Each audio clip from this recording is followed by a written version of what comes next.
jigsaw puzzle on repeat. Speed is key, gotta move fast. Put those pieces in their perfect spots. Adrenaline rush, hearts pounding loud. Every second counts, we gotta wow the crowd. Fingers flying, hands on fire. We're the kings and queens of this puzzling empire. Puzzled hearts, we're in this together. Filling in the pieces, bringing joy forever. Puzzled hearts will solve the mystery. Piece by piece, our love for puzzles is real.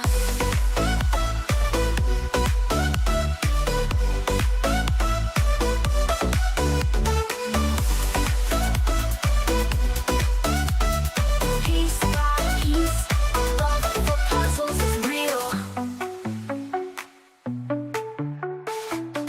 Piece by piece, we compete. Jigsaw puzzle on repeat. Speed is key, gotta move fast. Put those pieces in a perfect spot. Adrenaline rush, hearts pounding loud.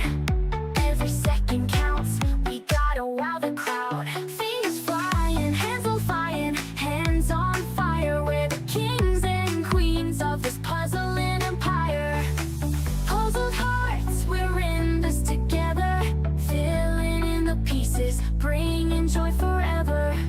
Puzzled hearts will solve the mystery. Piece by piece, our love for puzzles is real.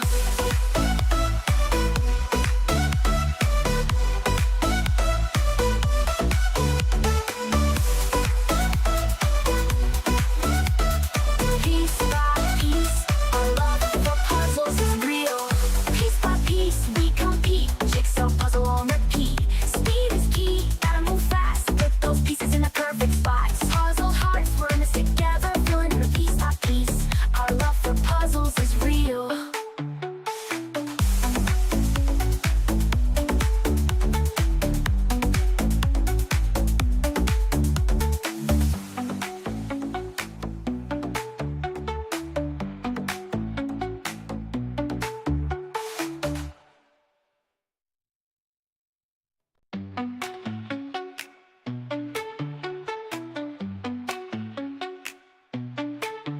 Piece by piece, we compete. Jigsaw puzzle on repeat. Speed is key, gotta move fast. Put those pieces in their perfect spots. Adrenaline rush, hearts pounding loud. Every second counts, we gotta wow the crowd. Fingers flying, hands on fire. We're the kings and queens of this puzzling empire. Puzzled hearts, we're in this together. Filling in the pieces, bringing joy forever. Puzzled hearts will solve the mystery. Piece by piece, our love for puzzles. Thumbs up if it took you longer to do the tattoo. Thumbs down if it took you longer to do the puzzle. Okay, yeah. They are pretty tough. Oh man, that's so awesome. I wish I was cool enough to get a tattoo. Yeah, Maybe one of these days. Yeah. Yeah, I think you have to yeah, there's just a level of awesomeness that I have yet to obtain. So one day soon enough. Are you guys planning on getting tattoos of every like major JVH like Easter egg? No, just the shark. Fair enough. No, I discovered yesterday there were two teams. What was it? Turbo Turtle and Turbo Slack Snail, because the Jan van Hasteren always have as well a little turtle running against a snail, and then there were two teams called like them, and we are called the Het Spaanse Kippenhok. That, if I translate from Dutch, that's the Spanish chicken cage, but it's a saying, because in Dutch, when you say, yeah, this is a Kippenhok, it's like when people is talking. And then yesterday they saw our name, and my husband can speak, he's Dutch, but he can speak Spanish as well. So that's our trick when we do those competitions. Nobody around us can understand us, and then we are speaking Spanish. And then they were looking like, okay, now we get your name. Oh man, that's some of the puzzle names that people come up with on their teams are just fantastic. I was taking a quick look at like some of the some of the team names that are registered for Worlds right now. What is it? Reba, give us the Dark Cow again.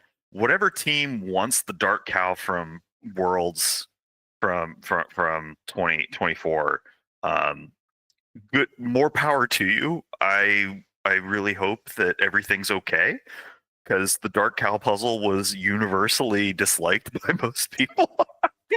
so they seem really excited to just be in for the world of pain again, which is fun. Yeah, world pieces. There's so many great puzzle pun names. What was it? I saw there's one. Yeah, piece of cake.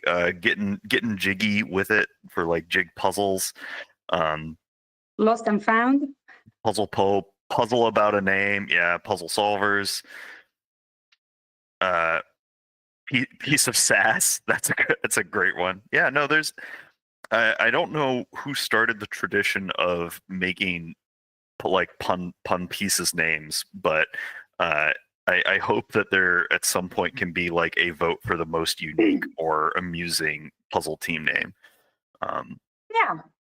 Yeah. Not like no novels. Floor check is a classic one that came out. Let's see. Just taking a look at some of these. Piece for piece. That's excellent. Puzzle Quest. I assume they're all from the West region of. When we were going to before going to Worlds, we couldn't choose a name. We were like, okay, what are we gonna do? But then there was this moment we wanted to practice a circle of colors. Mm-hmm. And then we started to connect with a lot of people just to exchange, for practicing. And at such point, I had at my house, Danica, and she has been on those competitions, maybe Danica Bokarts, yeah, she's very quick. Yeah, she's lovely. Yeah, she lent me like 10 of them.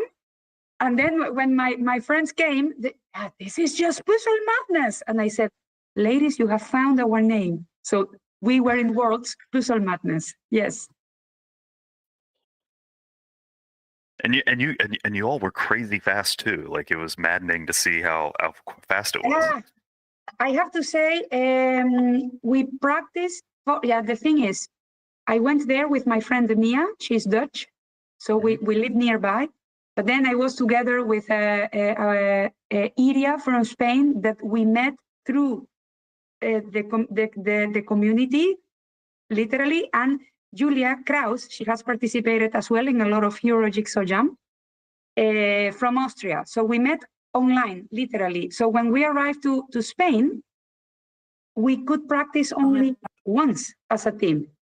And anyway, we finished the 2 puzzles within the 3 hours, 2 hours 55 to be exact. But we were very proud of ourselves. That achievement, this feeling of achievement, it was awesome. I still feel it. It's huge, right? Like, there's a lot of there's some people that are of the mind that if you're not in the like top 10, right, like then you're kind of falling off the map. But I think just being able to complete any of the puzzles within the time limit, like the vast majority of people can't put even a 300-piece puzzle together in under an hour, right? Let alone anything that's like a 5 or 1,000 that's very, very, very difficult. So it's a huge achievement to be able to like hit the time limit on things. And I hope people are really proud of themselves and even just feel really, really excited about that accomplishment alone. So that's wonderful, Daniela. Yeah, of course. And another thing that has been said, of course, you get the cameras when you win, but I am not the quickest. I got a lot of camera time because I was at the end. I was the last of my group, so it was super cool. Oh, okay. So you were sandbagging a little bit so you could get the screen time. Okay, I see how it is.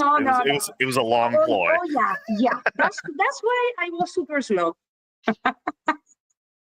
Oh man, that's so cool. Well, do you have any major New Year's puzzle resolutions coming into the new year? Oof, I'm super busy. I am I'm part of the Dutch Jigsaw Puzzle Board Association, and maybe you have seen on the website, we are preparing everything for the 14th and 15th of June to have the Dutch That's Nationals. so exciting. Yes, yes. So, getting ready with the official registration of the association, getting ready with the boards, to understanding, splitting, getting, great help of people who are willingly providing their knowledge for the association. So we have Margriet Karst. She designed our logos, and we have Patrick van der Waal, the boyfriend of Danique, working in all the IT stuff. No, oh my God, this is super exciting. So I remember so Jim. cool. Yeah, I remember Jim when we met. Let's say via this, that you explained that you find a lot of joy doing this, coaching people, co-hosting, and this. I am finding more and more myself. I love puzzling.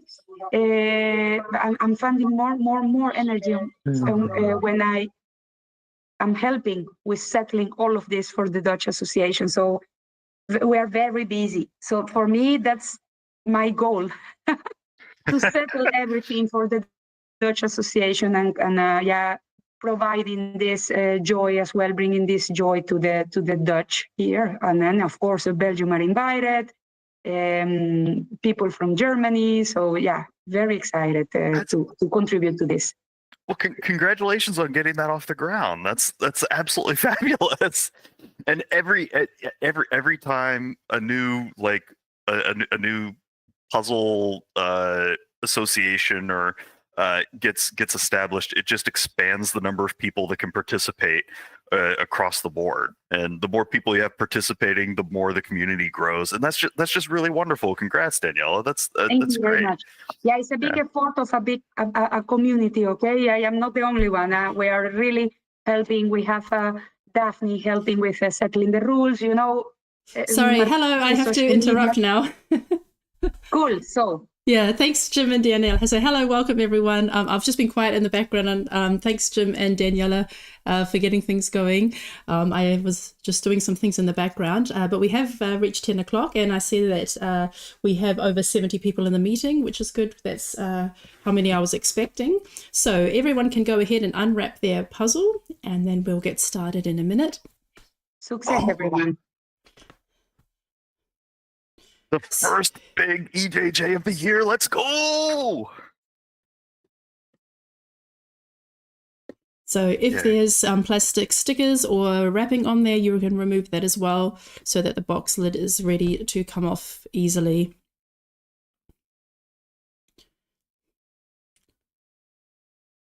Miriam, please unwrap your puzzle. Yeah, going ahead and start the unwrapping process. Yeah, so it looks like there's plastic foil on it. So Inga is happy because there's tigers on there, and she does well with tigers. This one looks really, really fun. Okay, so you need to just put the lid back on, Lean. Please put the lid back on. When you're finished unwrapping it, just place it in the middle of the table. Then I know that you're ready to go. But the lid needs to be on the box. You just want to remove the plastic wrap.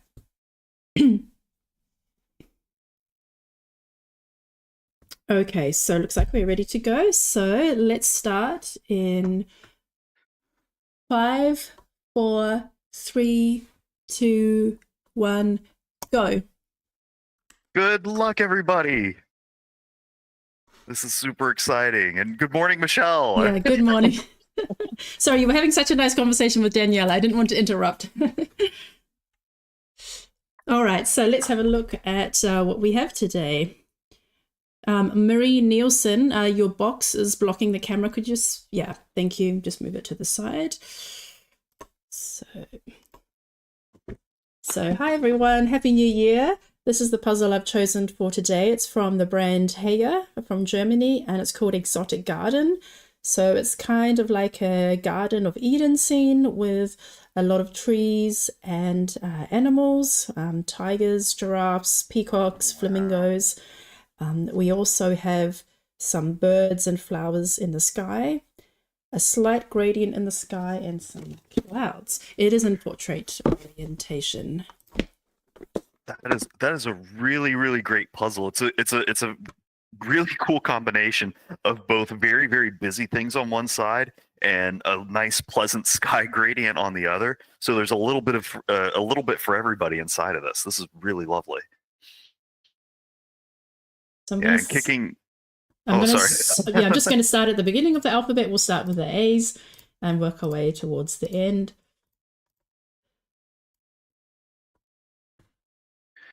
Alrighty, and as we're kicking off into this one, we're probably going to see a lot of flip times that are around 2.5 minutes for some of the speedier pairs, and maybe a little closer to like 3:30 or 4 for some of the ones that are getting into the physical speed here. Just taking a look at the A's that are through here. They're doing a really good job. Michelle, did you want to list out the names of folks?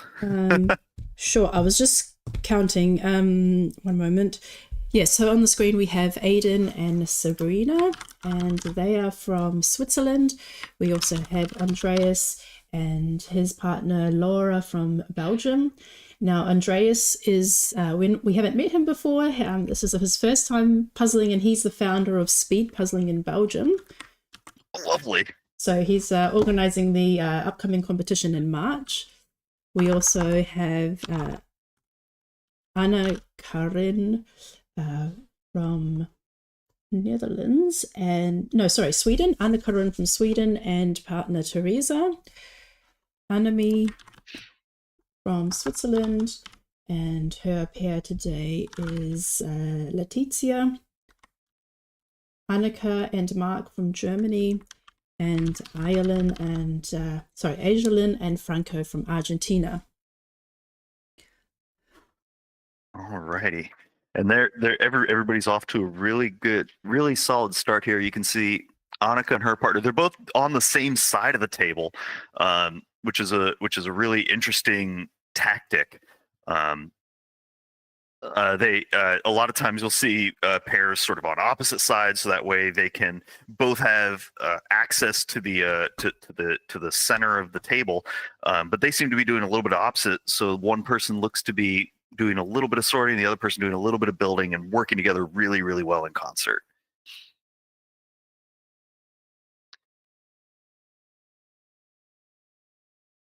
A lot of people are close to finishing up their flip at this point and off to starting off on various parts of the puzzle. I'm curious to see how many pairs end up trying to go for a full border here, or do the border a little bit more in components.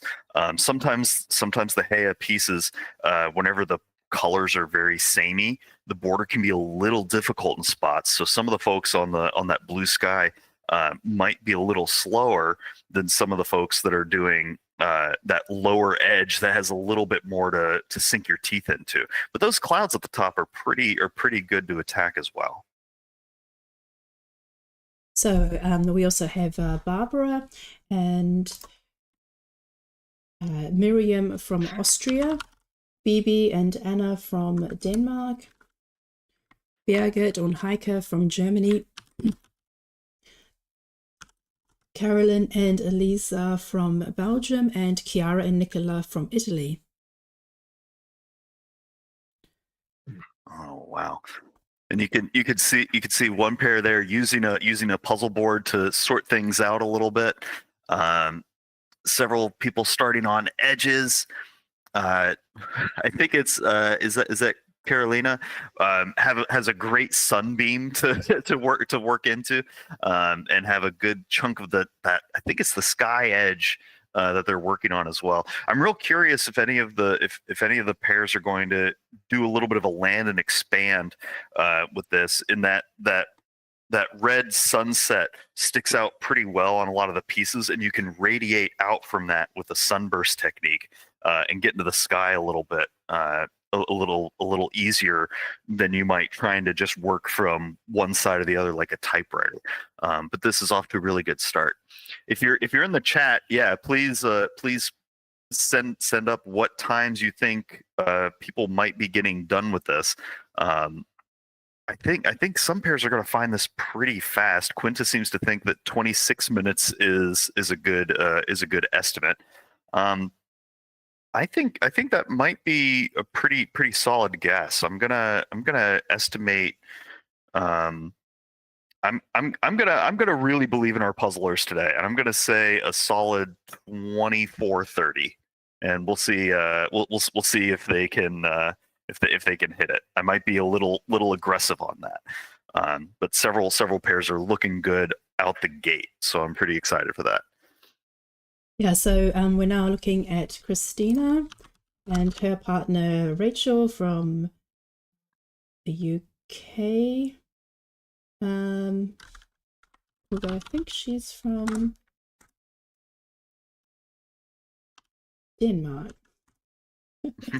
So it might be that her partner, her pair today is British, but I think I thought they were from Denmark. Okay, then we have Dietmar and Caro from Germany, Claudia and Ringo from Germany, and Aliska and oh, we have two Aliskas from the Czech Republic. This one is Aliska H with Eva, and then we have Emilia and Steffi V from Finland and Germany.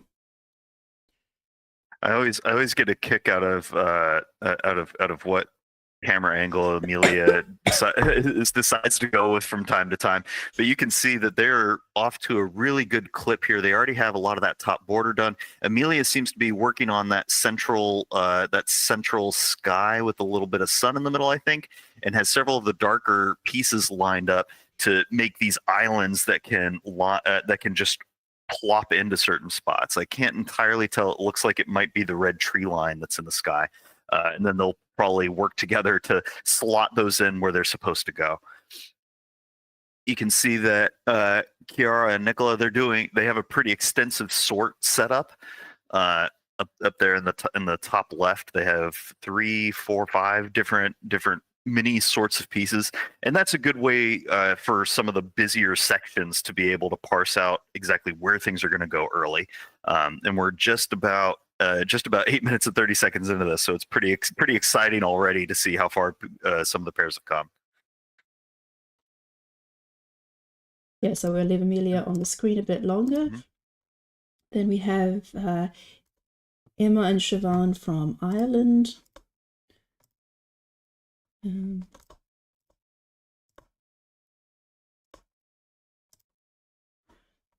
Then Everly from Estonia, with Maria. No, that's Evelina. Sorry, sometimes we have similar names. This is Everly and Elisa from Estonia. Finn and Barrett from Germany. Botini and Andreas from Cyprus, and Frugi and Stephanie from Germany and Hungary. And you can see there, Emma and Siobhan, they have almost the whole border done. So for those of you keeping track at home, 500-piece puzzle, the whole border is about 86 pieces, and we're at just about 10 minutes in. So they've already done the flip, and they've gotten those. That first border done, and they also have several things in the middle built out. It's a little difficult to see from the angle. It might be some of the purple, some of that more purpley tree line that's on there, and they're definitely one of the leaders right now with the pace that they're going. They might be able to hit the top 10 or the top 5 even if they really hit the gas here. You can see one of them is really focusing on building infield, and the other one is building out of field. I'm not entirely sure who it is. They're working on those red trees, and then they'll probably pick them up and airdrop them in. And it's a really good way to make sure that you're not clashing your arms a whole lot and getting on top of each other while still being able to get a whole lot of things built as rapidly as possible. But this might be a tight battle for the top here. Yeah, Finn and their partner, they have the whole border built out, and Frugia has the top sky done and looks to be making a line across so that way they can box in the rest of the sky. Really, really great start here, folks.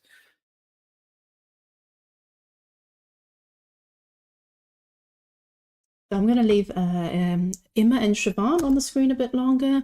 I think they're quite an exciting pair to watch. The last time we had a 500 pairs competition with the Wildcats. Yeah, they came in 10th. So, and they're a new pair. So we also have Helmi on the screen. I'm just going to remove the hand. Lower the hand. Yes, I think she had a question, but it's been answered now. So Helmi is with Emmy from Finland. Then we have Inga and Jan from the Netherlands, Inka and Nora from Finland, and Jane and Lean from Denmark. And you can see that the board at about 12 minutes in, the border's done for a lot of the teams, and it seems like a lot of them are kind of stretching across the middle. You can see Inga and Jan doing that leftmost tree line. If you're looking at the portrait and building across, that'll actually be really cool to kind of sandwich in from the midpoint to the top or from the midpoint to the bottom and give you a lot of shape work to work off of going into the later part of this puzzle. It looks like Fruzina is doing very, very well, has the top sky built out. And Inka, is that who's in the middle bottom there?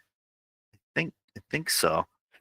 They have their full border built out, and they also have a lot of pieces that are in the middle. They're grouping up a little bit. You can see them kind of noticing back and forth from the box and building very rapidly. And then Yana and her partner sort of working oppositely upside down. They're both working right side up, and I think that at the halfway point they're going to flip one side or the other around so that way they can stitch them together real quick, which is a great way to make sure that nobody's working totally upside down if you're not really comfortable. Yeah, and that's the interesting thing about a portrait puzzle for a pairs is how do you sit and how do you approach it? I mean, if we just compare how people are on the screen right now, we have, for example, Inga and Jan, with Jan working upside down. Emma and Siobhan are doing it sideways. Frugi is, doing her half, and Stephanie is just kind of making little islands and shifting them over, and Jan and Lean are both doing it the right way up, and then eventually will flip and connect. So they've really divided in the middle. So yeah, an interesting way to for pairs to consider how they approach a pairs puzzle. And also Inka in the bottom middle, one is doing it sideways and the other is doing it in the right direction. Yeah. Well, and you could even see with Frugi, they have their box top horizontal rather than right side up. So that way they both are looking at the image the same way, I guess, since they're doing the puzzle side by side. And so, yeah, making sure that you and your pair partner have an agreement on how you want to set up, do the table set, how you want to set the box up, so that way you're both set for success, is really, really important. And the communication skills here are just phenomenal so far. We're coming up close on the 15-minute mark, and some of the puzzlers are maybe a little under halfway done with this one, and Heya's tend to go pretty fast on the second half. Once you have things boxed in, the shape work works out pretty well if it's not all one color. So this could be pretty quick. Yeah, so I'm going to leave Inga and Jan on the screen there. So that's kind of looking similar to how my daughter and I started. I started with the border, and we did some sorting up front, and she just did one block of trees after another. So I just made little sections for her to sort. And so she filled out that middle section. Looks very similar to how Inga and Jana's working, and then I also asked her, what do you want me to do? And she said, I don't want to do the sky or the flowers or I don't want to do the sky or the birds. So then I basically took the top third of the image for myself, and she filled in at the bottom. All right, so I'm going to, so now we've got Janine Aluti and Julia from Germany, Jenny and Maya from Finland, Jenny and Kat from USA. Go USA. Sorry, a little bit of bias showing. Apologies. Oh, sorry. Jenny is from Taiwan. So USA/Taiwan. Well, go Taiwan as well. Joanna and Anna from Finland, and Joanna and Monica from Poland. You can see on Jenny's in the upper right there. They're doing a very similar. Put a few islands in, and then are going to build off from that. They've also sunbursted in from the edge. That leftmost tree line.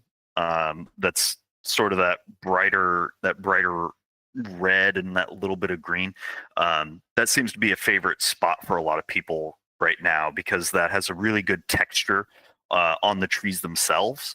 And that's another trick that puzzlers will use is rather than just going, hey, I want to find all the things that are green or all the things that are red, they'll also look at what the texture of those individual colors are and be able to discern that through the pile. A lot of people underestimate the importance of being able to search through the pile to find the pieces that you want more so than just building quickly.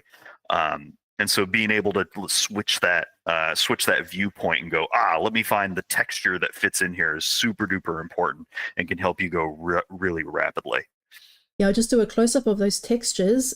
So yeah, the pink tree has like a feathery texture with flowers. The purple one also has feathery texture with dots. The orange ones are very, the orange, yellowish orange trees in the background have a more tighter, like blotchy appearance. And then the red ones have like green apples. Then you have green with red apples. So it is quite fun to do the trees. That would be the most fun part of the image, just because you do have these really differing textures as well as colors to help identify. Yeah, that purple shows up really well, and that's why you're seeing a lot of those puzzlers knock that out early. There we go. Yeah, those islands of colors are going to be really good. I wonder if whenever people get down to doing that part of the water, are they going to try to do the outline of the water first or work on the bird in the middle and then radiate out from there? That's going to be fun to see what pairs to end up deciding to do here. So we have Josephine and Freya from Denmark, Petra and Karen from Germany, Kati and Jana from Germany, Kerstin and Tanya from Germany, and Kerstin, Kay and Bianca from Germany, and Kiara and Rosa from Finland. Now let's just take a look at Kati and Jana. They are doing amazingly. It's like they've done the complete sky, the middle section with all the trees, and just little placements of the animals and plants at the bottom. So they are furthest ahead of what I can see so far. So let's leave them on the screen, but that's really a huge block right there. Yeah, they're very much in the lead, and I had an eye on them earlier. One person started at the top and kind of worked their way down. The other person put a few islands in the middle, and then and you can see that now. The person on the right hand side is making a few islands and building around, while the other is sort of typewriter filling things in. So they are working very well together in order to get this finished up. Well over halfway, I think, yeah. And we're coming up on the 20-minute mark.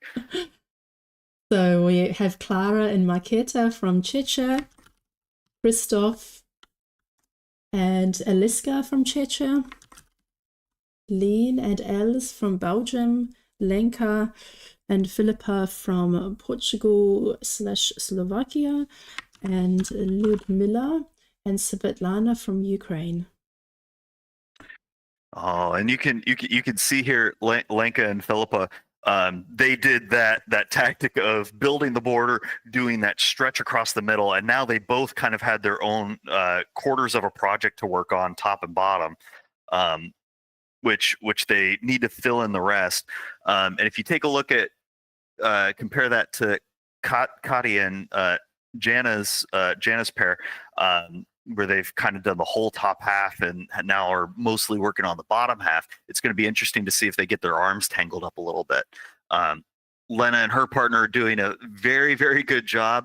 If you weren't here at the start, you can see that they both have Jan van Hasteren shark tattoos on their arms, and hopefully that helps them get to the fin-ish very quickly here. I like that one. They're just in an ocean of pieces, and they are doing very, very well here. You can see that they've also done that island technique as well, across the middle and then building out from the border. Yeah, so Kati and Jana are probably 5 minutes away. So just want to show as many people as we can before the first finish. We've got Magdalena and Jana from Germany, Mandy and Kiara from the Netherlands, Maria and Tamea from Slovakia. We have multiple Marias. Maria and Michelle from Germany and Maria TB from Sweden.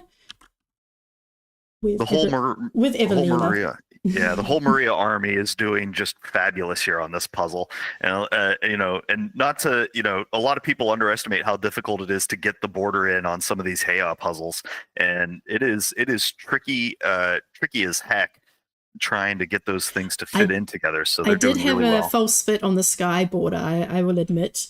I was like, I had one extra piece and I was like, where does this fit?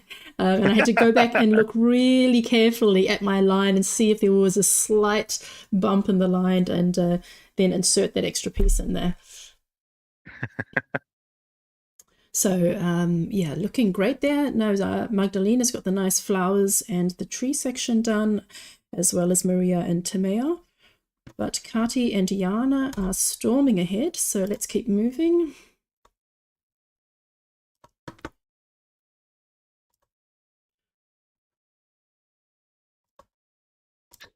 Yeah, this is really exciting, and might be a pretty close, might be a closer finish than we think, depending on the angle. Amelia and her partner are looking pretty strong here as well.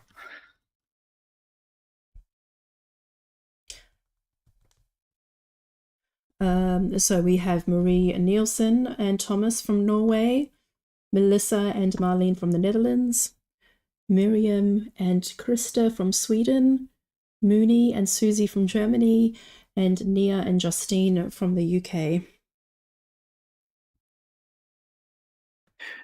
Nina and Justine working on those brown tables. I'm always excited to see what sort of table background pairs are usually. Not more often than not, it's kind of a what is convenient to work on table wise. You can see some of the pairs are using a black table, and that can help make some of the whites, the white colors jump out a little bit, or some of those brighter shades jump out. And if you're working on something brown, anything that's green might blend in just a little bit, but it can also give you a pretty good discernment on what is supposed to be like blue sky versus like the blue of somebody's jeans. So there's always pros and cons no matter what color background you end up using. Rehards, Obmanis, and Yeva, your camera is turned off. Please check. Rehards and Yeva. Kati and her partner probably coming in on the last 50 or 60 pieces or so. It's kind of difficult to tell. Okay, I'm just gonna oh yeah, Nina Shix has also got 2/3 done, and Rika about halfway. I am just going to jump to our other top puzzlers and make sure that we don't miss anyone. Let's go to Victor and his partner, Susanna, Vicky and Tekla, Amelia and Inga,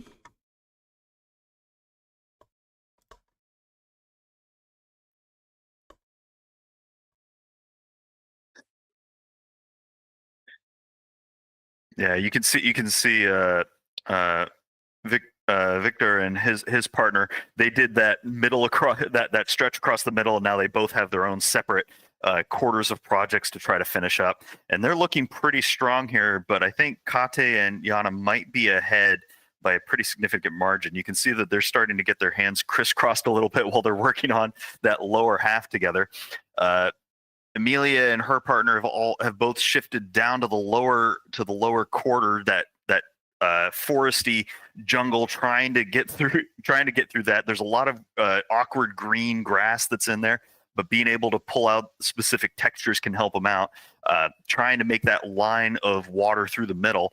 Victor and Suza, they have the lower quarter almost totally complete, and now just need to finish up the sky. Victor going up to help at the sky part. Kati and Yana finishing up the bottom. It looks like they have that water line through the middles done, and now they just got to do left and right to try to get the grass in. It's really going to come down to what the shape work is. I think Victor and his partner, they have a little bit of a big gap at the top, so they have to do a little extra work to get the shapes in. Whereas Kati's pair, they have mostly individual holes of pieces, so they can very rapidly lock in those last handfuls of pieces. You can see whatever they pick up is going to go in immediately. They don't have to search for what those last couple of spots are. They're just going to be able to drop them right in immediately. Yeah, and I think the sky is harder. I mean, not only is it a bigger block, but you have to really finally look at the shade of blue and white to see where it is. So Victor and Suza have the hardest part left to the last, and Kati and Yana just have the little individual leaves and plants to pop in where they fit. Yeah, and you can see they're going to get those last couple in. Both of them just grabbing a piece at a time, left and right hands, just dropping them in. I think Kati and her partner run away with it. Congratulations!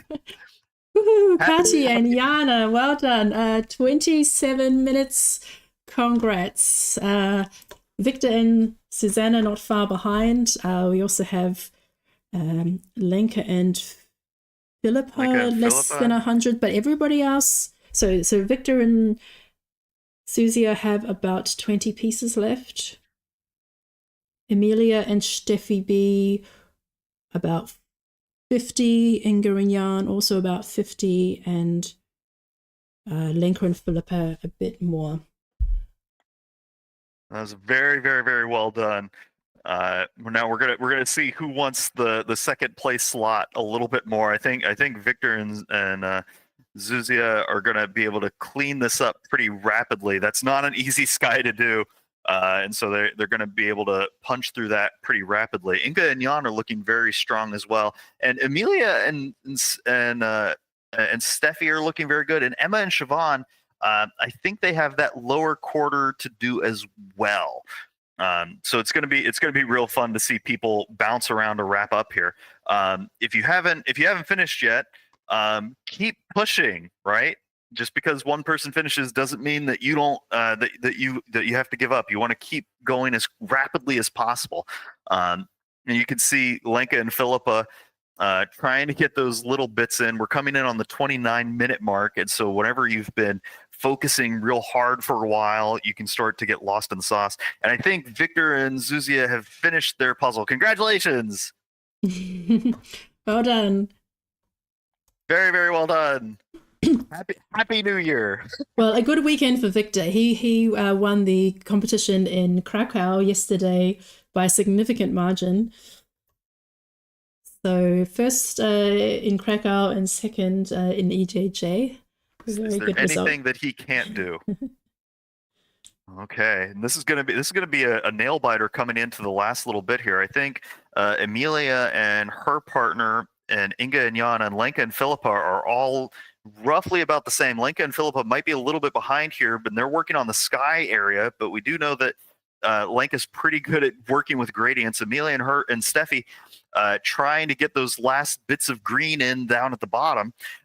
You can see that they're bouncing back and forth. They only have a couple of gaps that are in there, so they should be able to pick things up and drop them right in. Inga and Jan's also finishing up the little gaps that they have at the bottom. This is going to be pretty close here. Lenka and Philippa going piece for piece. They only have maybe about 15 pieces left. They might be pulling ahead of Amelia and Steffi. Amelia and Steffi going round and round. They're getting their arms a little tangled up, working on opposite sides, but you can see that they're getting through it. Lenka and Philippa trying to get that blue sky in piece by piece, rotating in their hands as quickly as possible. I think they're going to be able to edge it out just barely. And Kiara and Nicola sweep in underneath of the radar. Didn't even have them on my screen. I'm so sorry to miss that. Lenka and Philippa right behind them, and then Amelia and Steffi in fifth place. That was an absolutely amazing finish, Kiara. I'm so sorry I didn't have you up on my screen to call it. That was amazing. Congratulations. Wow, that was a phenomenal finish from everybody that was in there. That was so fast and really close. Congratulations, everybody, and Happy New Year. Just under 31 minutes on this. This is absolutely phenomenal. You can see Inga and Jan pushing to finish up the sky and that little bit of grass region down at the bottom. Wow. And who do we have on the screen here? Here, Michelle? So top left, Inga and Jan, then Vicky and Tekla, Sophie and Iris, Ruud and Fenna, Nina Schicks. And they're doing very well. That's Sophie and her partner. I think they're coming in on just maybe about the last 15 pieces at the bottom. It's going to be a race between them and Inga for the next slot. I think Inga's pair need to finish up the sky, and I think Vicky and Tekla are also into the last 5 pieces. Vicky and Tekla are done, and Sophie is done. Sophie's pair edges out Vicky and Tekla just barely for the 6th and 7th slots, and now I think Inga and Jan are going to come in behind them just by a little bit. Congratulations, teams, and Happy New Year. That was absolutely wonderful. Bouncing around, trying to see all the screens at the same time. It's a little tricky to catch some of the finishes. Congratulations, Sophie and Iris. You guys did absolutely wonderful on that finish. That was lovely. Wow. So many great finishes. We almost have all of our top 10 under 35 minutes. So people who guessed closer to 20 to 26 and 28 for the first place, you guys were in a really good spot. Congratulations on those guesses. And Inga and Jans finish up. Congratulations. Very well done. Happy New Year.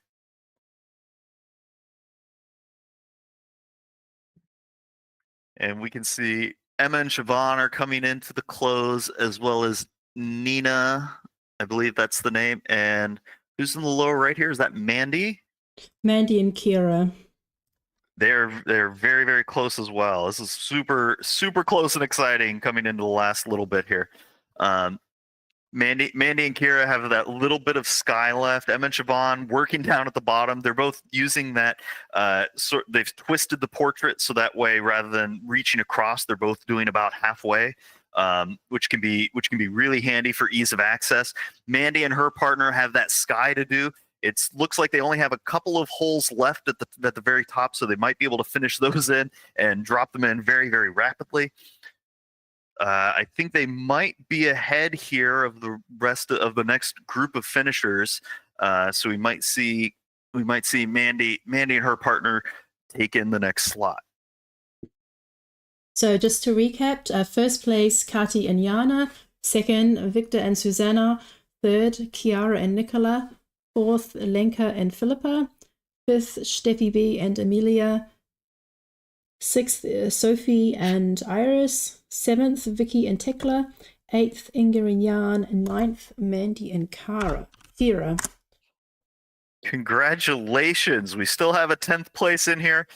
Mandy and Kiara, very well done. That was a great close, finishing out that last little bit of sky. That was amazing. And that was under 35 minutes, which is really phenomenal. Coming in, who wants the 10th place spot in the first EJJ of the new year of 2025? Who's going to push to get those last couple of pieces in to try to close out? It's going to be pretty tight. We can see in the upper left there, Nina and her partner working on that lower grassy area. They already have the water line in, so now they just need to blitz it to get those last little bits of plants in. we can see Tobias Tobias and his partner. They have a couple of gaps at the bottom and at the top. And I think Emma and Siobhan are rapidly closing out the bottom. They might have a handful of more pieces, but they seem to be accelerating as they have just individual gaps of pieces so that they can just airdrop in very, very quickly. They can use both the shape and the color of the pieces in order to get those in. They may be blitzing this to pull out just ahead of Rika. Rika and her partner. Rika is doing very, very well. They only have maybe about 15 pieces left. Emma and Siobhan down to the last 3, 2, 1. Oh, Rika pulls out just ahead. Congratulations. Oh. Just ahead. Oh, another group. Rika. So Rika, Nina, Emma, and Kiara. That was so fast, all within seconds. Oh, congratulations. So Rika takes 10th place, and just like seconds later was Nina Shix, then Emma and Siobhan, and then Kiara and Rosa. Congratulations, everyone. And I know it's always sometimes missing something by just a second, a half a second. Any number of things can account for that. Sometimes whenever you dump the pieces out, you just have slightly higher odds of more pieces being face down. And that's enough to account for an extra second. So congratulations, everybody that finished in that pack. That was absolutely phenomenal. And everybody else, keep pushing because there's still the top 20 for the finishes of the first EJJ of 2025 here. Very, very well done. Congrats, everybody so far. Tobias and his partner, you can see they're rapidly coming into the close. Carolina finishes just ahead of Tobias and his partner. Congratulations.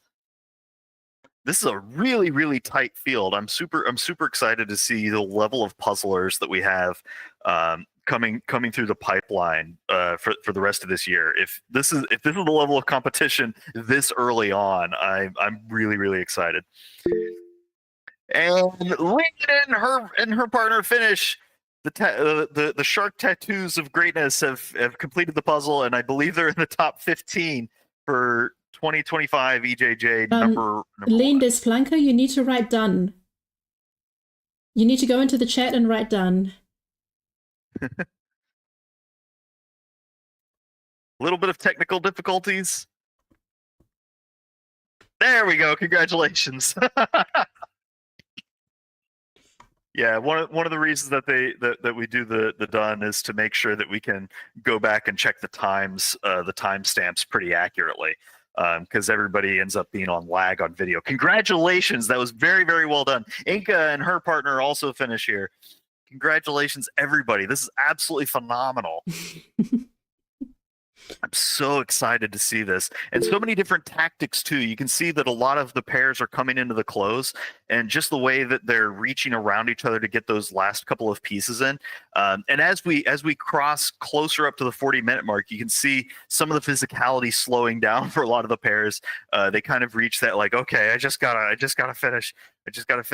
Push through that a little bit. Try to stay that little extra focus just a little longer, so you can get that one extra piece in every second or so. Get that one extra, just that little bit of faster, and you're going to be absolutely flying. This is a really, really great puzzle to kick off the year, Michelle. Congrats on a great pick, and congrats to everybody that's finished so far. This is really lovely. Well, I have to admit, this is one of the easier puzzles I've picked as a pairs. I have picked a lot of trickier puzzles. So I thought I should be a bit nice to people, also because we also have kids participating. Well, I'm sure everybody appreciates you being a benevolent puzzle master today. Yeah, I did this with my daughter last night, and unfortunately she's very sick and she struggled through it, but we did it in 41 minutes. Oh wow, that's a great time. She was suffering the whole way through, coughing and having to make breaks to blow her nose. So, but I'm grateful that she pulled through so that I could have the pairs puzzle. No, it's really cool. And that's a thing to remember. Like in pairs, you get both the positives of both people being very strong and going very well, but also the 50-50 split of if one person isn't feeling great or is a little behind, that can slow the pair down as a whole. So you get both double high and double low right out the gate, which happens sometimes. If somebody's not feeling their best, then it might slow things down a little bit, and that's a-okay. The big thing is to just keep pushing through and do the best that you can in whatever circumstances that you're at. Yeah, we also had two pairs drop out. Unfortunately, they did register, but they weren't feeling well enough. One of the pairs did. One of the participants of the pair was sick, and so they did pull out, unfortunately.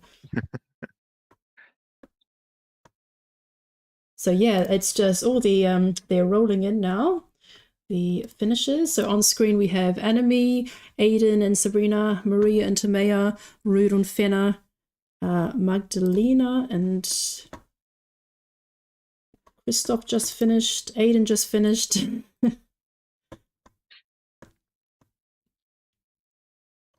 This is really, really well done by everybody so far. Yeah. Like the Heye puzzles are not easy on cut or image at a baseline. Even when it's a easier image overall, sometimes the cut can throw people for a loop a little bit. And this is really, really well done by all of the pairs today. So Kati and Diana, if you're there, you can turn your camera on. Hi. Hello. Hello. Hello. I'll just keep you small. I'll keep the 6 ones, the 6 big screens for those who are finishing because they're just coming in so quickly at the moment. But yeah, go ahead and congratulations. And Yeah, thank you. yeah, tell us what you thought of the puzzle today. My first impression was that it's really pretty. Yeah, I think we both liked it from the beginning on. And then I decided to start with the sky, and she did like the little blobs of the trees in the center. Yeah, but then we talked about it, and maybe it would have been even better if I had done the blobs, because she's also very good at sky. And I think that doing these blobs of color that are really like separated sections is like my biggest strength in puzzling. So maybe that would have been even faster, but it worked out well. So I don't think we have to complain. No, it seemed to work out just fine, even with that. Like that's just absolutely phenomenal job. And I was watching you guys do that sort of island, set up those islands, and then sandwich in from the top a little bit. It was really, really cool. How much were you guys like talking to each other the whole time? Or do you just have like a psychic link where you can know what the other's thinking? I think because I was working on the sky, which is a pretty big section, she just did whatever came up to her. And then we only started talking when we were doing the bottom. Or when I finished with the sky, she told me that I could do the water because she had sorted out all of the pieces for each sections. So yeah, but I don't think we talked that much. We just did the puzzle. No, that's really cool. Well, and I sometimes think of sorting for the other person as kind of a communication, right? Because you're basically setting things aside to ask the other person, hey, whenever you have a second, can you do this bit? Which is really, really great to do. I guess an important thing. Happy New Year. How does it feel to be first place in the first EJJ of the new year? It's really cool. Yes, it's really cool. And we didn't expect to perform that well. I think the last time we competed together, we were in 5th place. So I didn't expect like winning this. So it's really cool. Jana, have you been on the podium before? No, never. So it's very special for me. Oh, well done. Congratulations. Does the rarefied air taste a little different now? I feel great, just great. I'm partying the whole day now. No, it's really, really well done. What made you guys decide to do the puzzle sort of vertically with Kati upside down as opposed to going horizontally?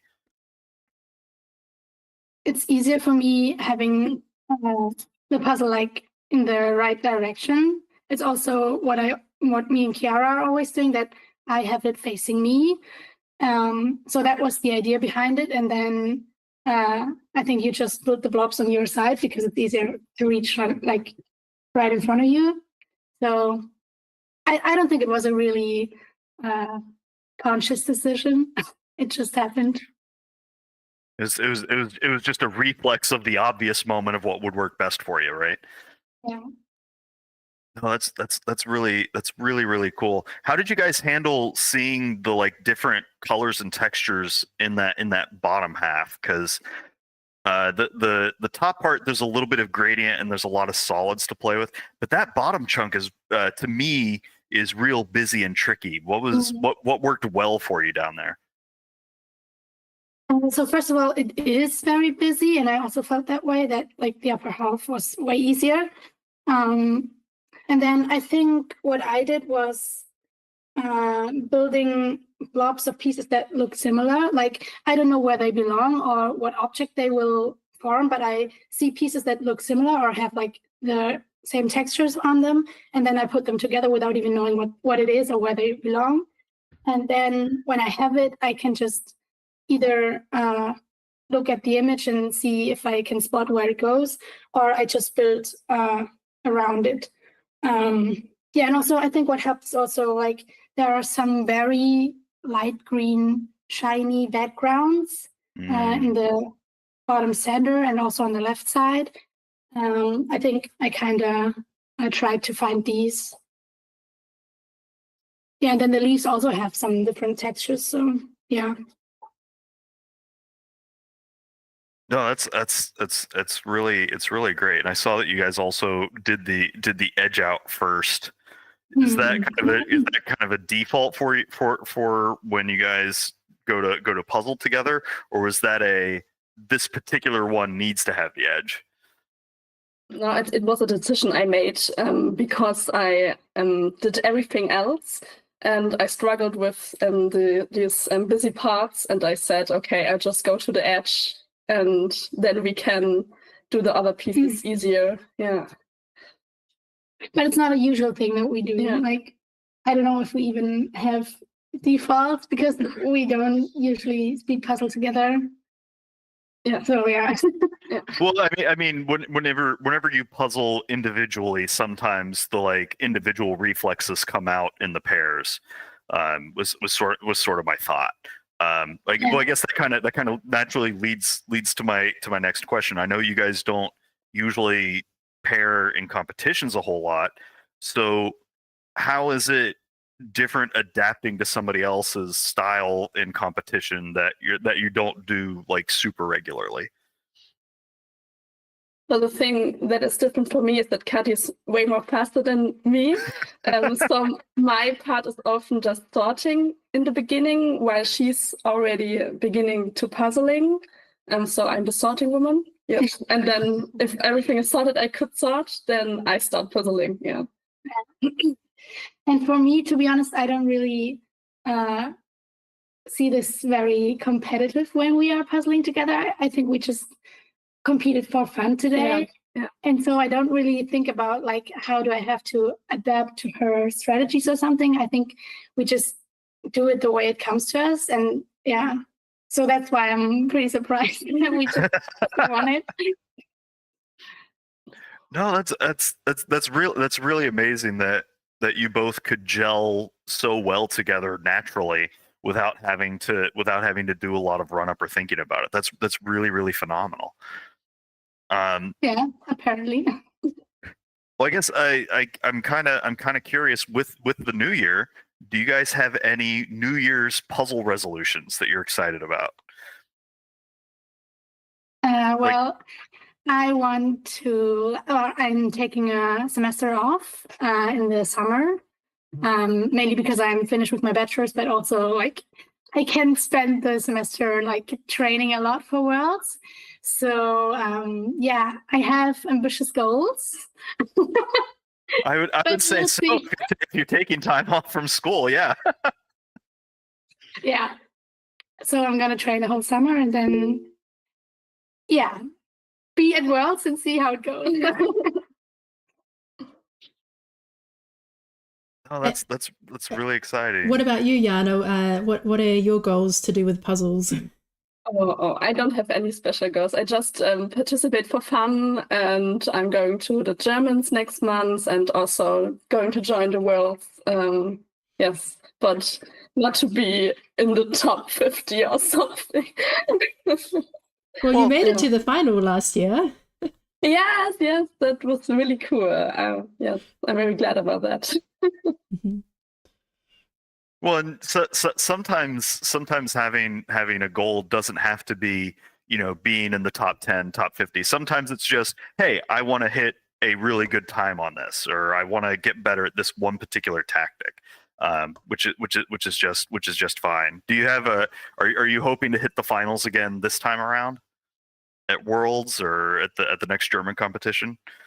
I'm not sure what to expect because there are going to be more participants than last year. I think I would be very thrilled if I get to the finals again, but it isn't my goal. Yeah, I'm going to focus on pairs and teams for the first time this year. Yes, and just be social. Yeah.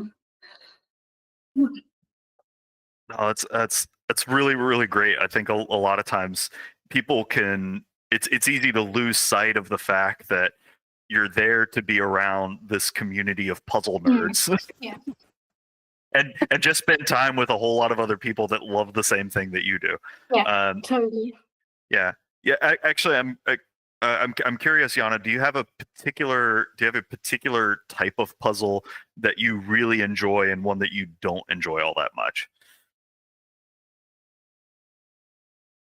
I think I like illustrations like this one. When I have bright colors and sky. Oh, I love sky usually.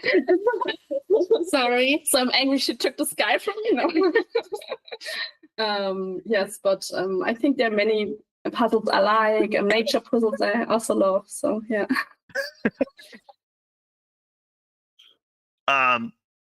Okay. I'm now. Oh, this. Okay. So, if the two of you were to design a pairs puzzle, what would you want it to look like? I think there has to be some sky. Definitely. And then blobs of color. Yeah, clear sections. Yeah. To sort for me. Yeah. Maybe a bit bigger sections than on this puzzle. Yeah, not too busy. Yeah, but as we see, this puzzle was kind of perfect. Yeah, for us. true. So yeah, maybe we'll just design this one. you would just make this one, and that's Yeah. It's ours now. that's a great pick. Now, Kati, you were saying that you were going to take off of school to just practice all summer. How many puzzles do you think you're going to get through in the summer? I don't think you can count that, to be honest, because like if I really puzzle the whole day, then I'm gonna do like 8 puzzles a day. So I don't know, it's gonna be a lot. But I don't have plans on or a detailed schedule or something. I think I will just puzzle whenever I want to and whenever I have the time. Yeah, but I'm not like having a detailed schedule and going to be forcing me to like do a puzzle even if I don't want to. Like it's still just a hobby and it still has to be fun. So that's the main focus. Absolutely, you don't want to go so hard that you don't enjoy it anymore, right? Yes, exactly. Yeah. Have you if you get into one of those modes where you're like, this is feeling good, this is going, you might want to just time yourself at the start, because you may accidentally run yourself into one of those 10-hour marathons without realizing it. Yeah, sure. I think that happened a lot in the last time. Also, when I prepared for Worlds last year, I also did like surely 10-hour marathons without even intention or not intentionally, but yeah.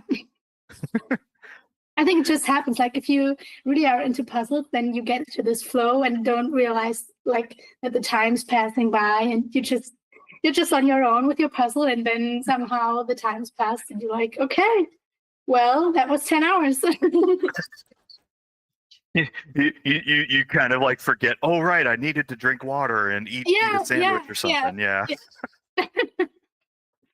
I sometimes joke with Mari about having to get one of those like helmets that has a straw, like a little hamster Oh yeah. kind of thing, to like, oh no, you can drink some water while you're doing this. It's okay. Have Yana, have either of you participated in one of the like 24-hour or like 10-hour, 24-hour puzzle marathons? I did in Luxembourg, the 10-hour competition in November, I think. It was so fun with friends and just doing for fun, and we even hit the 3rd place. So, yeah.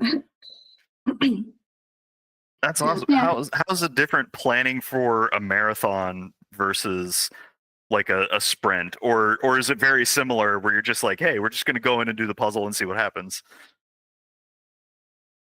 I think it wasn't that different because we could rotate. So it only could puzzle 4 people at the same time, and we were 6 people.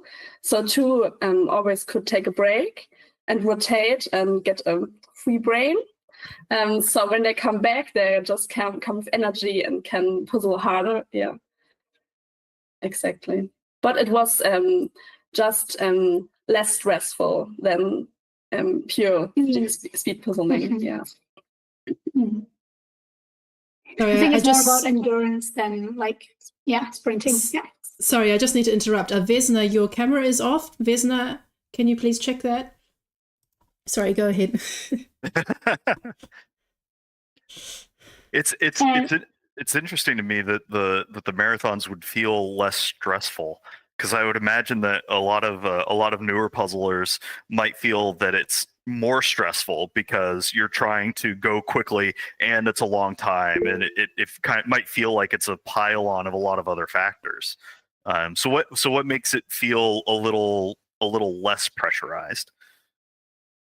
There was music in the background playing the whole time, and with the friends I was there, we're singing all the time with the music in the background. So that was just so cool. And that took the stress off of me. Is there a particular like puzzle song? Is there like a puzzle theme song that you have like a go-to sing along? No, everything is thankful. So even some like John Philip Sousa marches in there, that kind of. Everything was there. No, it's really fascinating. Do you guys do you ever put music on while you're puzzling at home or doing some of the like online competitions? Yeah, I always do. I always have the same playlist. And also these songs are really like connected to speed puzzling for me now. Like whenever I hear it without the context of puzzling, I always get like, oh, I see puzzle pieces. I need to do a puzzle now, and then I hear the song. You just have that like Pavlovian reaction of what's now I have to know what's the song that like causes the immediate like put a piece in my hand.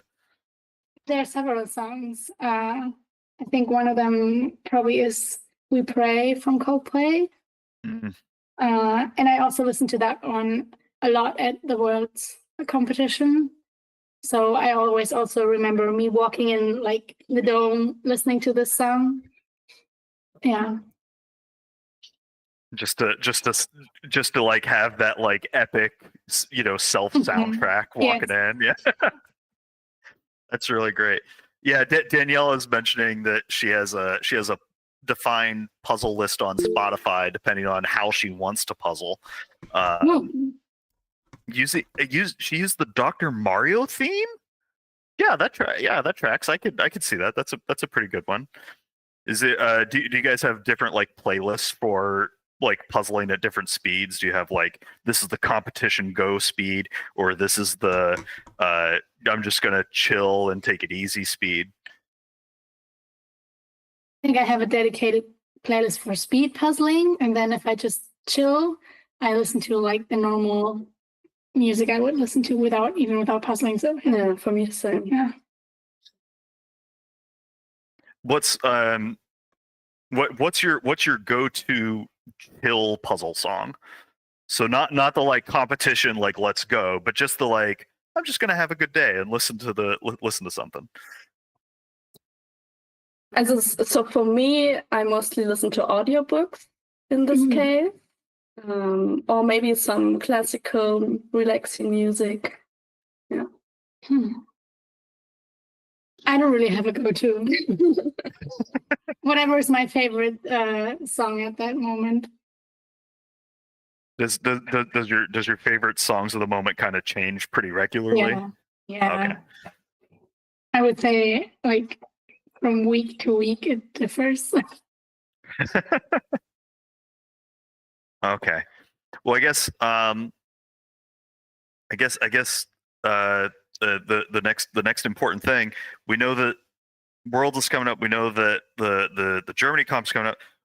What is the next thing that you're excited about that's going to come up in like the next month and a half for both of you? Doesn't have to be puzzling related. Just what's going on in your lives that's going to be fun in the next month or so? Hopefully I'm gonna have my bachelor thesis finished. So Congratulations. And for me, in the next 2 months, it's starting to work again at a project for my PhD. Yeah. That's awesome. No, that's really great. What's your PhD in, Jana? It's in medicine. Okay.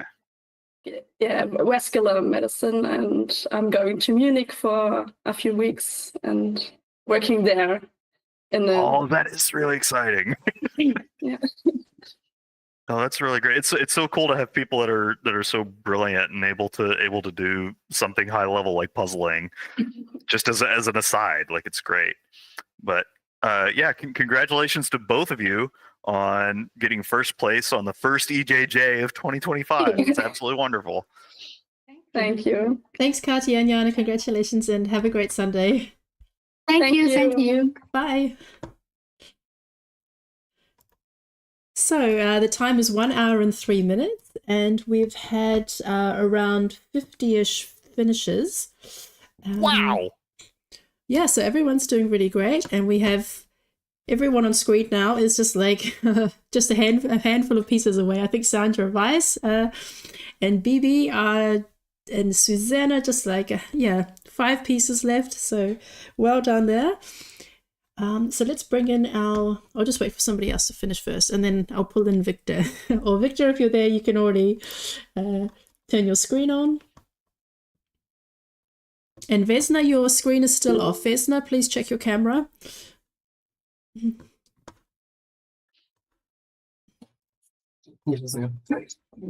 There they are. Congratulations. Thanks. Thank you. It was very, very well done. It was fun watching you guys. It was really, really, really phenomenal. And Happy New Year. That was just a great way to kick it off. Same to you. Happy New Year. How did the so tell everybody, how did it go? How did it feel? Tell us a little bit about the puzzle. So about my half of the puzzle, I really liked it because I like busy puzzles, and this puzzle was like made for me, I would say. But I know that there may be a difference of opinion if you ask which about the guy. Yeah, I didn't really like the piece cut. I like when you have spikes of the same color, but this piece cut wasn't for me, to be honest. What makes it not in your wheelhouse? It's hard to tell. Maybe that the pieces aren't like... They were similar. Yeah, pieces are similar to each other. Yeah, it's easy with Heye with Heye whenever there's flat color to have some misfits and get some misplacements in there. So yeah, if you were on the sky part in that would be pretty tricky. And I'm terribly sorry, and I apologize. But how do you pronounce your name? Is it Zuzia or Suzy? It's Susanna, but you can say Susanna. Suzy. Okay. Okay. Sorry, I want to make sure that I get it right for the next time, because that was very well done. Um, so so so it was very much in Victor's wheelhouse. It wasn't quite so much in yours, but you guys still did a fabulous job and came in second here. So what worked well overall for you guys as a pair? I think we agreed that pretty early on, before the competition, that if we get a puzzle that is sortable, I would spend time on doing the edge, at least my half of the edge, because we were expecting a puzzle with a sky, and we knew that this would go to Zuzia. And in the meantime, she would be sorting everything for me. So when I finished the edge, she had her part of the edge to do, and also the sky sorted, and I could jump to like those different trees and everything. So I think I had like 6 different piles of pieces to do. It was pretty fast, aside from the purple one, but everything else was really good. And from that point on, I grabbed whatever was standing out from the pile. I wasn't like trying to be very tactical about it. I was just like, oh, I basically can see everything that is going on those pieces, so I can just grab anything and just put it in, and this is how it went. No, it's really cool. It's actually great to hear that you guys work together on a sorting plan up front. I think a lot of pairs underestimate how important it is to be able to feed each other the pieces that you need in order to zipper through, which obviously showed off in your time, because I think you guys got this in just under 20, just over 30, or it was like 28, 29, somewhere in there, right? Which is really, really cool. Now, as a pair, what kind of preparation did you guys do together? For this competition, not that much, but we did some puzzles before the competition in Poland with the 1,000 pieces, the sewing corner that came up also in the early days. We did some 500s. We did the postcards, the branch crunch. We also did a puzzle from US Nationals from 2022. We did some different things to see what works and what doesn't. We aren't really like trying to train together, because I don't know, Suza isn't really interested in petitions that much, and it's just fun for her. It's just more of a chore for me, I would say. But we work pretty well together, because Zuzia is like the exact opposite of me. It's the same like with Natalia. So if there is something that I hate in the puzzle, this is for her, because she probably likes it. Well, it's to me, it's really cool to hear all of that, because on one hand, I hear you, Victor, saying we didn't really practice all that much, and then you listed off so many thousands puzzles that you guys did together. And but it was like 2 months ago. Well, that's still really cool. And Suza, for you to have done so well without without really wanting to go for gold, that's absolutely amazing, right? Like I think you have a real talent in here. What sort of draws you to puzzling, Suza? Mm,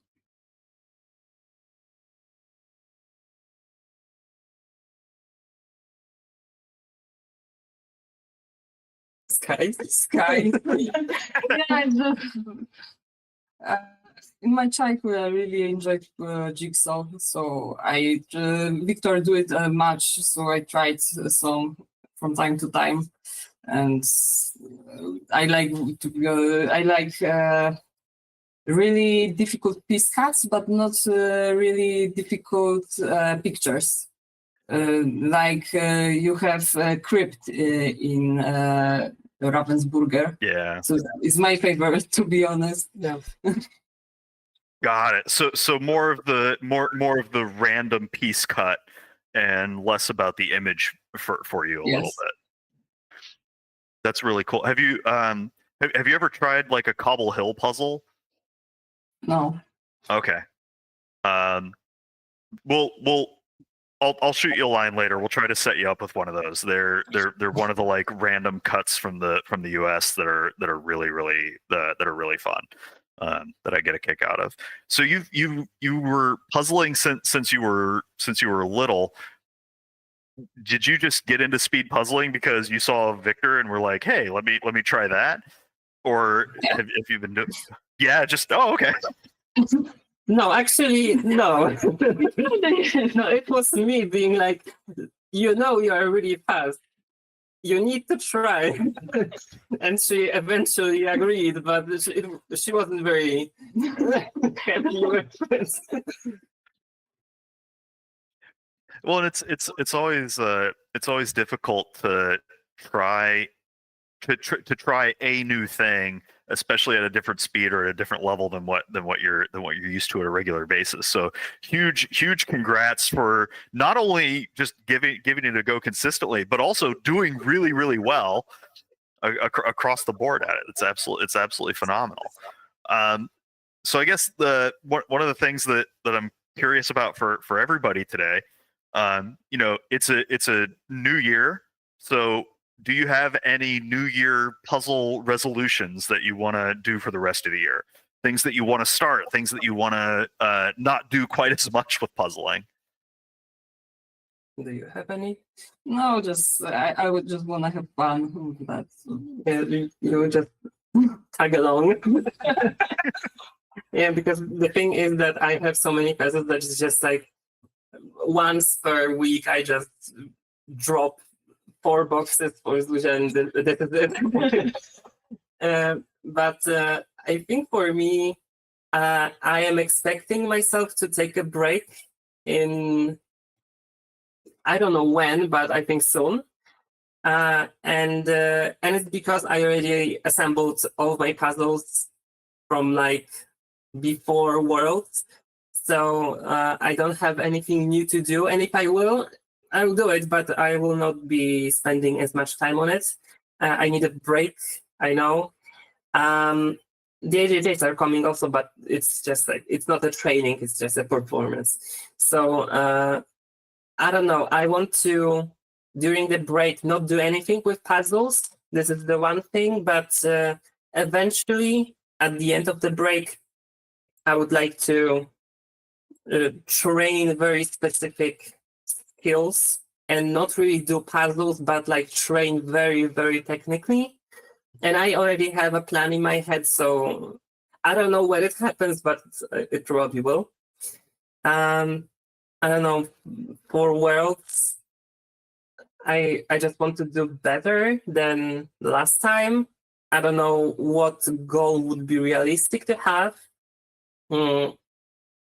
Maybe realistically, we can say that I would like to do, I don't know, top 5 or top 3 in pairs with Natalia. And we already had a training session during the last EJJ for pairs. I don't know.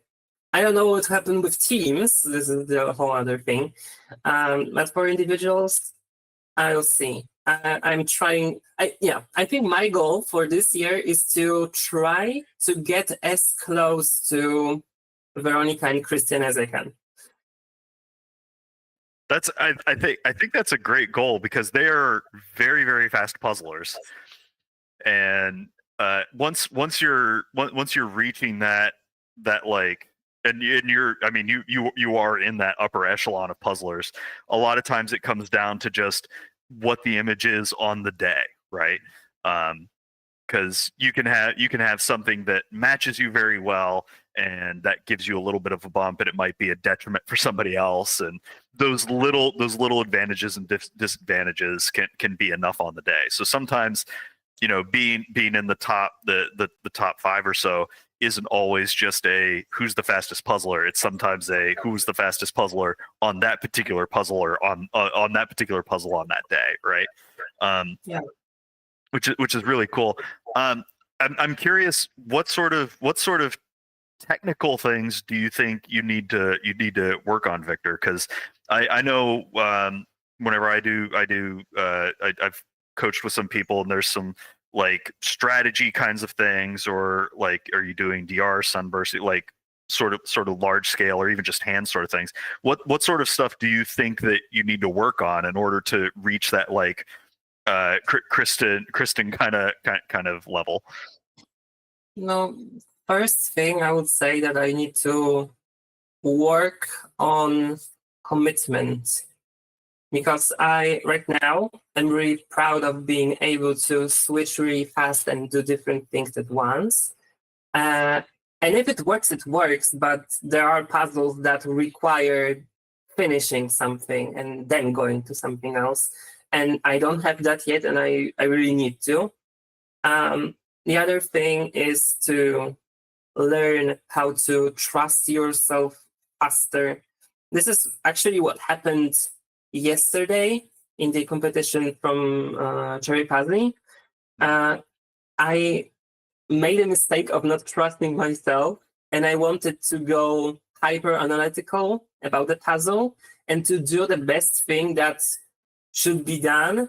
And when I abandoned that eventually after like 20 minutes, and I started doing whatever with like what I do best, it just went so much faster. And I want to be able to either like understand and trust myself and not to stress as much, which is my main pain, or to be able to actually finish what I want to do. No, that's really, really cool to hear you say, and I'm sure lots of other puzzlers have a similar version of that they want to work on. And for people that are listening, I think it's really important to note that, like, Victor's one of the top puzzlers in the world, and even he thinks that there's things that he needs to work on, right? Like, it's really, really cool to know that there's still growth in there. So the one sort of a gear shift here. One last question here. What is both of your, like, go-to chill puzzle song? Like, you just want to relax and do a puzzle. Do you have a playlist going of some kind? Like listening to an audiobook? Like, what is your relaxing puzzle vibe? I'm listening to audiobooks or podcasts on YouTube usually. Well, sometimes I just play music. And what the puzzle? The best for the crypt? Yeah. Yeah. Suza, the crypt, and the music. Yeah, Or sure. the puzzle. Just cryptid tunes. Got it. Any particular podcast you're listening to, or any particular audiobook you're into now?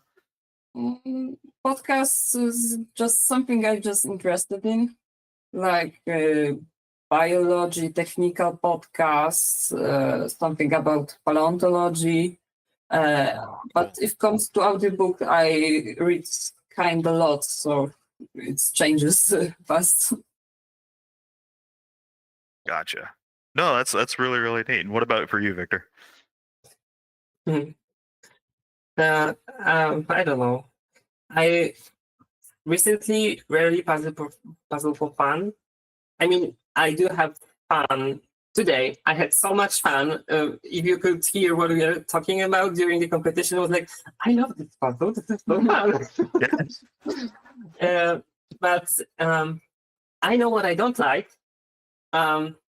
But it's hard to tell what I do like. So if I would like to do more huge puzzles, but I wouldn't really like for them to be very difficult. and it's hard to combine.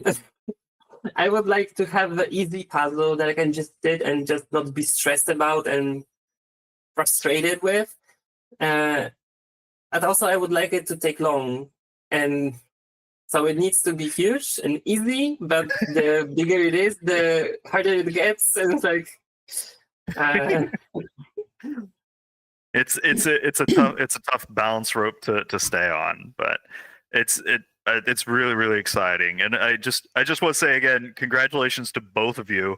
That was a really well done, and good luck on the next couple of things that you guys work on. Congrats. Thank you. Thank you. Yeah, thanks so much for Happy New Year. participating today. And Suza, I hope you enjoyed your first EJJ competition, and maybe we'll see you again sometime. All right. Should you get the skills? Bye. Thanks. Bye.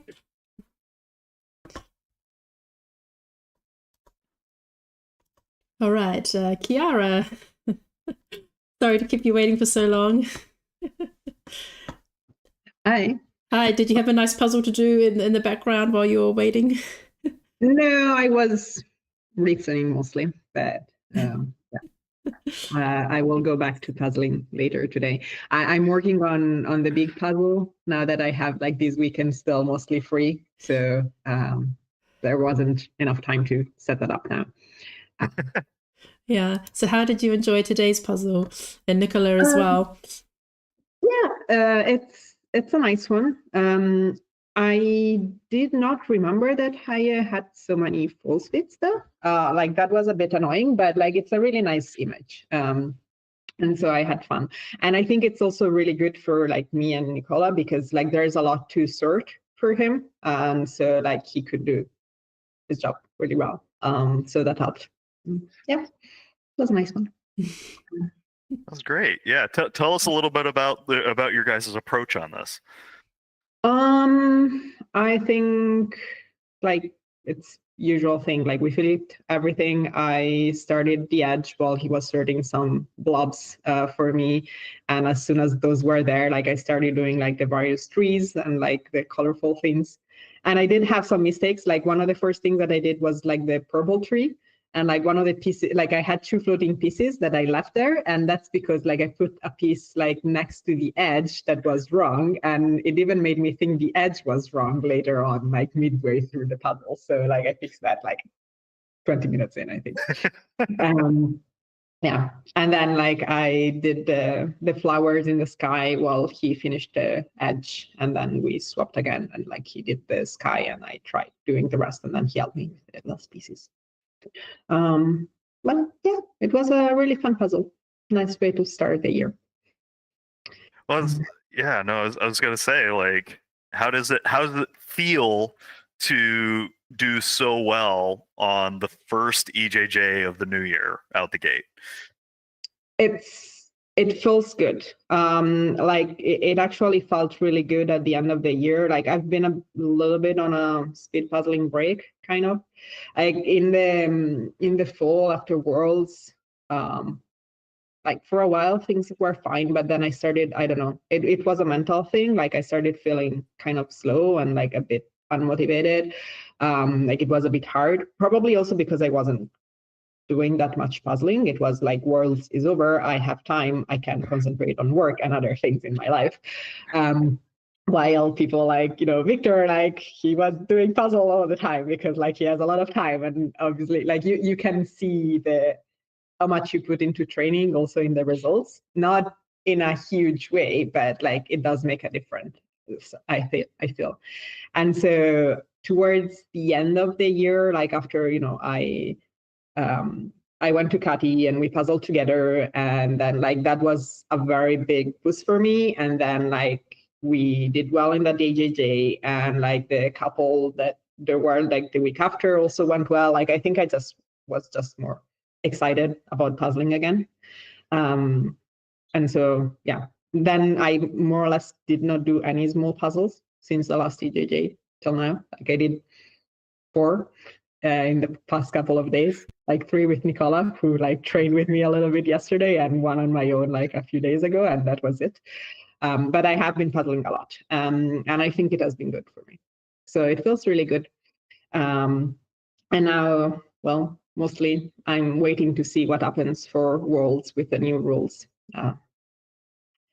That was part of the stress, I guess, in December, but it's still there because we still don't know what is going to happen. For those of you who aren't quite familiar, and Kiara, correct me if I'm wrong here. Part of the one of the big rule changes that has been throwing people for a loop is that for a little while there was a rule where everybody on your team or on your pair had to be from the same country unless there was like an odd number or something along those lines. And I know a lot of people were looking at making international groups configurations and things, which threw things off a little bit. So yeah, tell me a little bit about what was going through your mind with all that. Yeah, so I knew it was possibly coming because I have at the moment I'm registered with Kati for pairs and we have an international team. And I'm still not certain if it's going to happen or not. I'm going to write and ask because right now there's also not a rule that says otherwise. It's just the new rule has disappeared, but there isn't a clarification about things are the same as last year yet.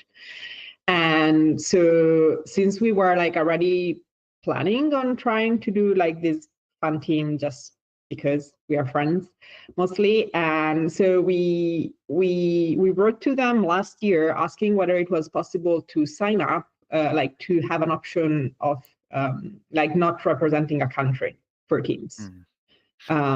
Because we thought it's a bit weird to have to pick a country when we don't want to steal spots from a potential country rule if it still exists. They keep changing those too, and so on and so forth. And so we asked about that, and they told us that they were thinking about adding a rule like that. Not the details. I think they hadn't figured them out yet. But so it was I knew it was possibly coming, but also not knowing the details, and so we couldn't plan for it. And then it was, I don't know, I was very excited on the first when registrations opened and the rule wasn't there and I registered. And then I woke up the day after and the rule was there and it was and what happens now? I was extremely sad. And now I'm mostly confused and waiting and I don't know what's going to happen. But yeah, I will have to see. Especially I would be really, really disappointed in not being able to compete with Kati.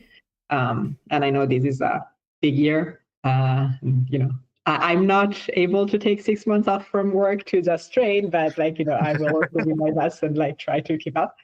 And it would be really great.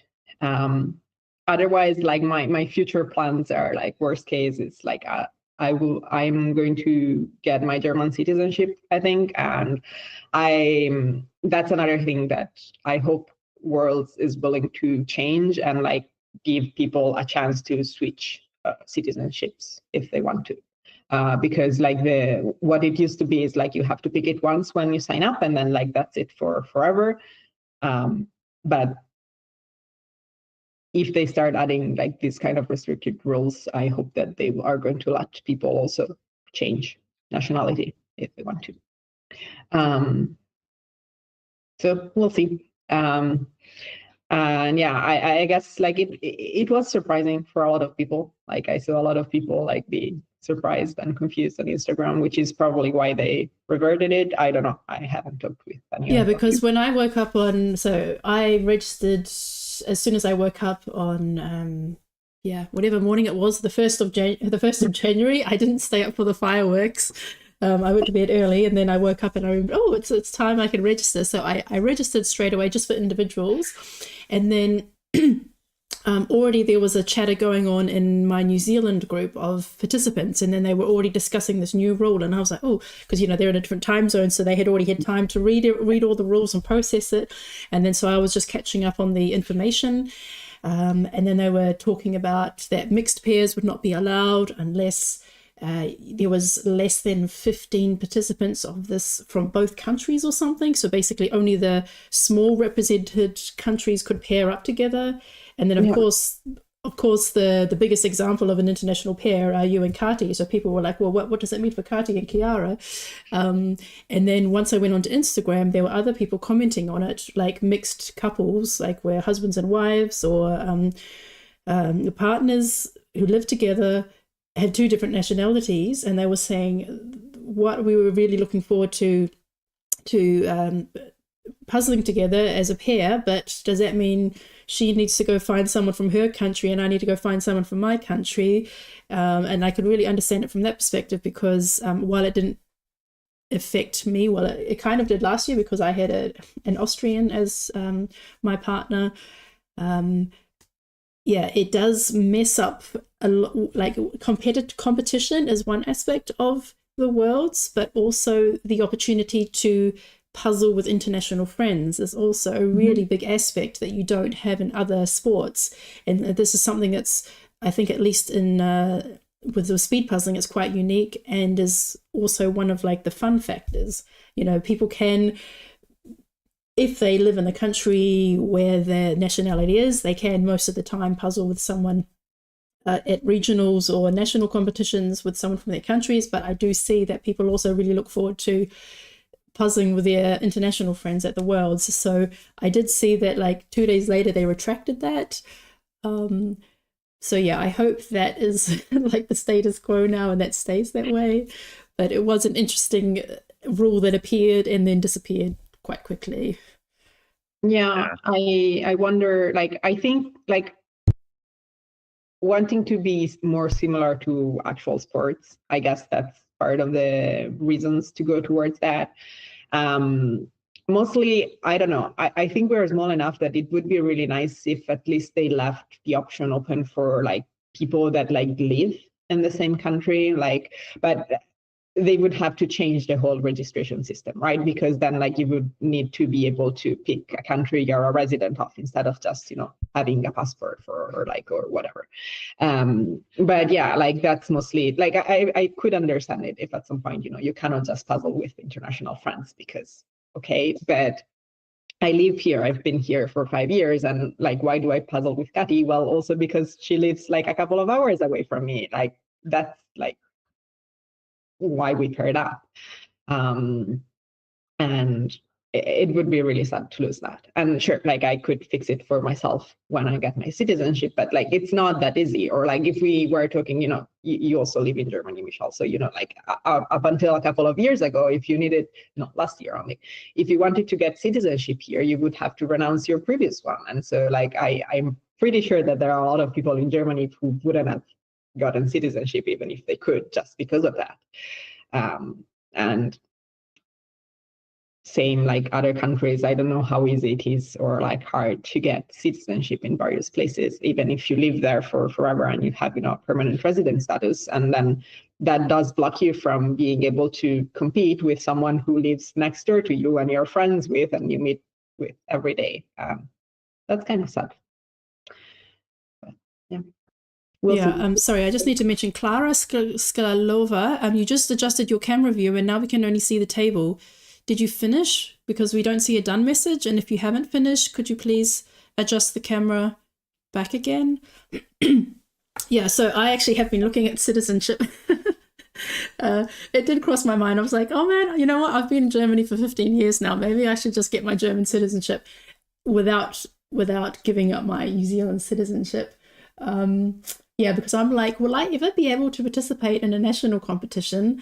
So we heard the rules that in the German nationals, for example, you would we are competing and like we're not able to win the prizes. Yes. Like I am competing with Kati in German nationals like in February, and like I'm also with Kati and like her sister Chrissy for the teams, and like if we win that, we will not win the prize. Like there is an extra category, but like we are going to be the same as if we were coming from the US just because you could, which is not really the same. Like we are members of an association, we live here, and like two of them are actually German citizens, but like they will miss out on the prizes. Because... Yeah, and the prize is quite significant. Like, it's not just a trophy. The first prize for pairs is travel and accommodation for the World Championships. Yeah. So that's Yeah. a really significant prize. And so, or the other prize for the international, so most likely Kiara and Kati will win a puzzle. But it's not exactly this. Yeah. I mean, maybe the puzzle has a plane on it, and that's pretty good. Yeah. No, I mean, it is, because also for myself, I'm like, well, I'm never going to go be in New Zealand at the time of that. There happens to be a New Zealand championship. So, it's a tricky thing, this whole expat life. Well, I would imagine that most of I do appreciate that the organizers right now seem to be listening to people, and when there is significant pushback, they're reacting to that and going, oh, okay, maybe this doesn't fit the way that the community's wanting it to go, which I think is pretty encouraging. I don't think it's it doesn't seem like it's a situation where there's a hard line in the sand for how they want to develop things. I could be totally wrong on that, and it might, the sands might still be shifting underneath the people's feet here a little bit. But I think that they are doing the best that they can with making adjustments the way that they're expecting to, which is pretty cool. They did a similar thing last year with the surprise change with the pairs final being originally a 500, then being shifted to 1,000, and they initially put out it's 1,000 and it's going to be on a half table. Okay. And then there was a lot of pushback, and they went, okay, cool. We'll go to full tables for everybody. And it's just an unfortunate shift on things. Right. So I think they're doing the best that they can with being, with listening to what people are saying and responding to it, which is nice. And I can see the idea of, if you want the worlds to be similar to how like the Olympics are set up, or some other world events where it is very individually nationality based, that would make sense as a baseline rule. But I think that for a lot of the puzzling community, there's a there's a camaraderie that's a little different at that level, where people want to be able to work with somebody from a different country, or are living together with people that have different passports, right? And it's very much we want to be as tight knit as possible, that I think should be represented and considered a little bit more than just the pure nationality thing, right? Like I think for some events, like the Guinness World Record, if they want to make that the designated, this is the nationals kind of setup, I think that's fun to do. Yeah, but I whenever have no complaints about that. Like, it worked out this year. Like, I can see it. Yeah. But I think that it might be worth considering, which events do you want to be purely national driven versus which events do you want to be a truly worldwide community driven kind of a thing. And I get that it kind of throws a wrench into how you want to apply a country rule, right? Because you can have some people from underrepresented countries team up with people from overrepresented countries, and then kind of shift up the rankings based on how that's set up. But I'm not sure that it should be the case that you would want to prevent people from working together from different places. So yeah, it's a tricky spot. Would it be fair to say that maybe the bigger one of the large drivers of uncertainty is just the timing of the rules changes with when the registrations were supposed to be? Yes, I think it is. Like, I think it could have gone differently, like if they had announced it like a couple of months before, for example, because people would have had time to give feedback, and maybe they could have figured out something, midway. It's like, yes, but there's an exception if you actually can prove you're a resident in the same country as someone else, or like, I don't know, like there's a lot of like midway points from like where they went from nothing to that. And like the timing could have helped. Also, I still wish that they had like a newsletter or like send an email to everyone who's registered whenever rules changes, because it's really hard to like go and look them up yourself and not miss anything. Even like some things got added like yesterday. I don't know if you saw, like a few of us actually posted it on Instagram, and it's nothing big. Like it's actually mostly rules that were there last year already. It's just that they hadn't yet been written in. So like this is nothing like there was It's just something I don't clarification remember kind of about, stuff. but still, like I would like to be informed, whenever these kind of things happen. And see them beforehand too. I think it was hard. Like I kind of knew that this might be coming, like for the nationality thing, and like I wasn't sure what to register, and even whether I should make an alternative plan or not, which I ended up not doing since it wasn't there. But like people that didn't even vaguely knew that this was going to happen, like it's probably like was a really big hit. Maybe they bought flights and everything, and then they were like, oh, and now what? I cannot compete with my partner that I'm living with anymore. Like, what do I do? Do I go anyway? Like, do I try to cancel? But maybe I cannot refund the flights and like the hotel anymore, and like all of these kind of things. Like the timing like is important if you want to do big changes. And again, like I know that this is mostly a group of volunteer, and like it's very still like a small not a small event, but in some sense it is a small event versus, I don't know, if you talk like actual sports as they are comparing it to. Well, I mean, even American football, there's only 20, 22 players on the field at the same time, right? Mm-hmm. Whereas with puzzling, there's there's close to there can be 400 people on the field at the same time, right? Yeah. It's not an easy undertaking in any capacity. No, and I'm sure that American football, like there's a lot of money in there, and like a lot of people that actually have a lot of time to organize and like do things properly, like because it's a different thing than this, where like it's still a small community that is living more out of like volunteer work from people that have other jobs and other things to do with their life and are doing this as an extra because of their love for puzzles, which is amazing, but like it makes all of this harder. So like I'm sure that also like the delays in the rules and all of that like are not, there's good intention behind it, but it still makes it hard for all of us. Yeah, I'd just like to mention a comment from SJ on the YouTube chat. So she lives together with Dan, and Dan has Irish citizenship, but he also has a British passport after living there for 33 years, and she is American, but then took 11 years of living in the UK to get British citizenship. So it's difficult. It's not something you can just change, even if you're living in that country or if you've lived in the country for a long time. It's not something like if I sign up today to get my German citizenship, it's not necessarily that it's going to be there in time.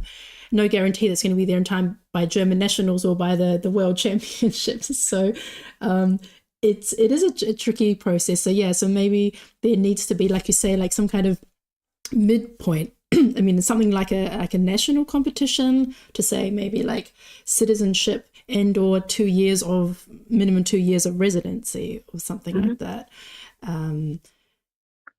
Yeah.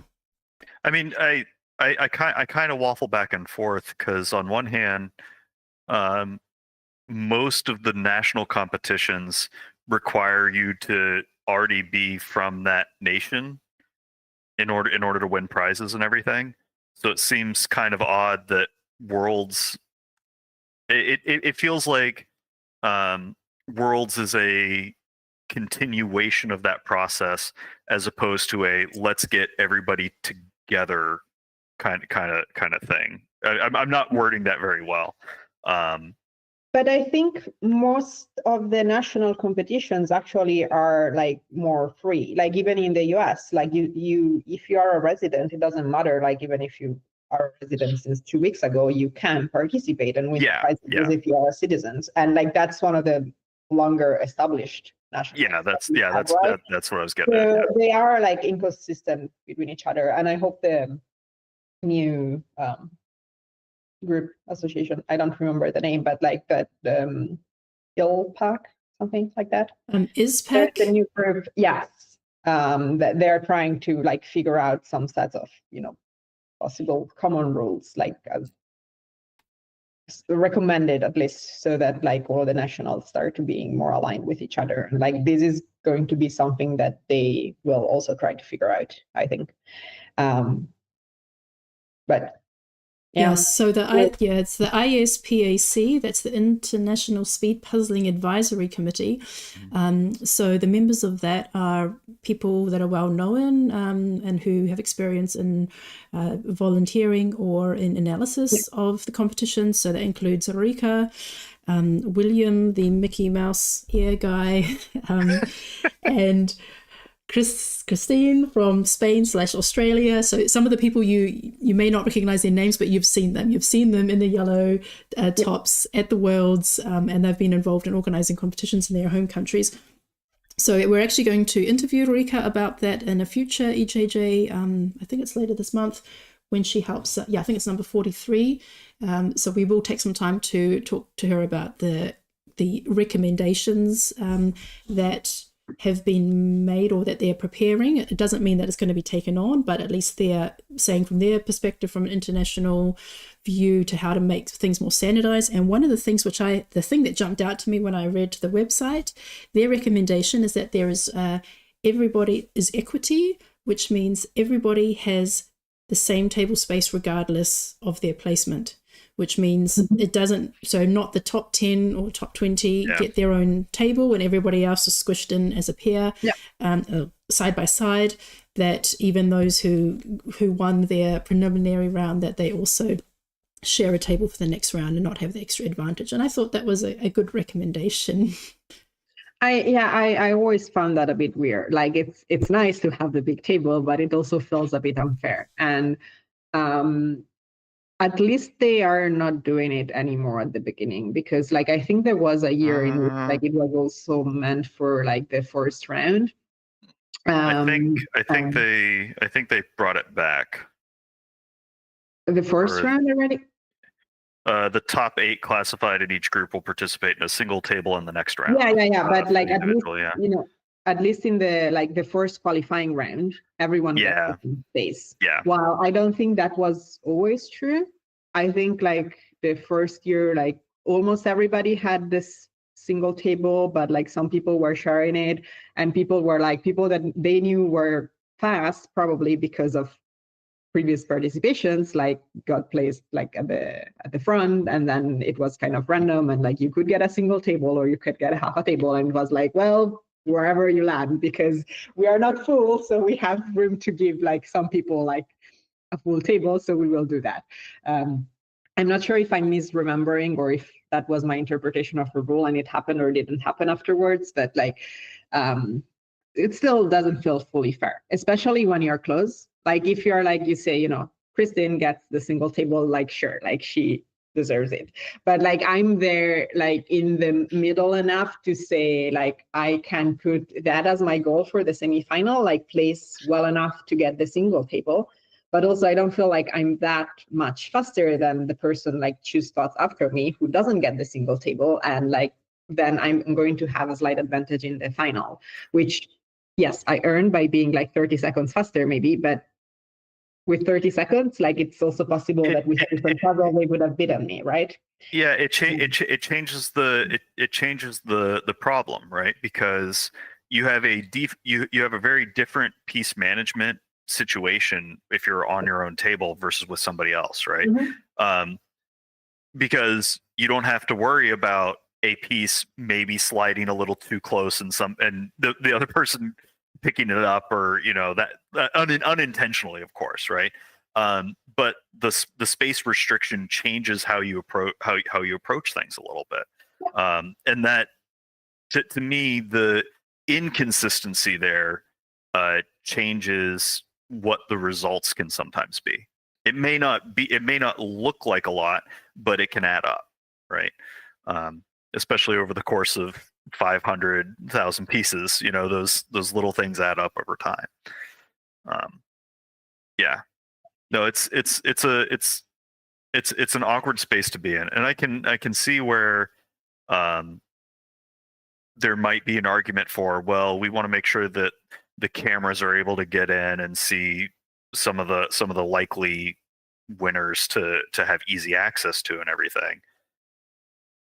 But maybe use a wider shot and get two people in from the same table. I'm not entirely sure what the solution is, but I think individual tables make it a little rough. I am curious, while we have you here, what do you think about the new 2 puzzles in the preliminary round change? I'm curious about your thoughts on it, because I think there's some pros and cons on it. I don't know. Mostly I don't like it.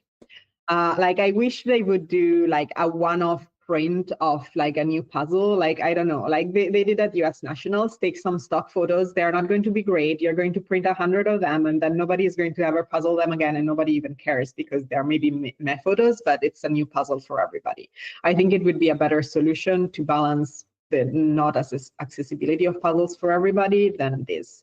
I'm very confused what it's going to be like, because it's like, people are going to lose time by picking which puzzle. And like, from what I understand from the rules, you don't have time beforehand to choose what to do, like in teams. It's like you open it up, surprise, and now figure it out yourself. And I really don't like that. Plus, there's one of the new rules that showed up yesterday or like Friday, like says that like, apparently like the same puzzle could show up more than once, or like even a puzzle that was used like at Worlds previous years. Since they added that explicitly, it makes me think that they already like are guessing that they don't have enough puzzles for this new double puzzle rule without that. And yeah, I'm not sure I like that either. Like, and in the end, we are going to have a lot of confusion, I think, in the ranking because of the puzzle choice. And with individuals, like, I kind of understand it with teams. You can like catch up to it, and also,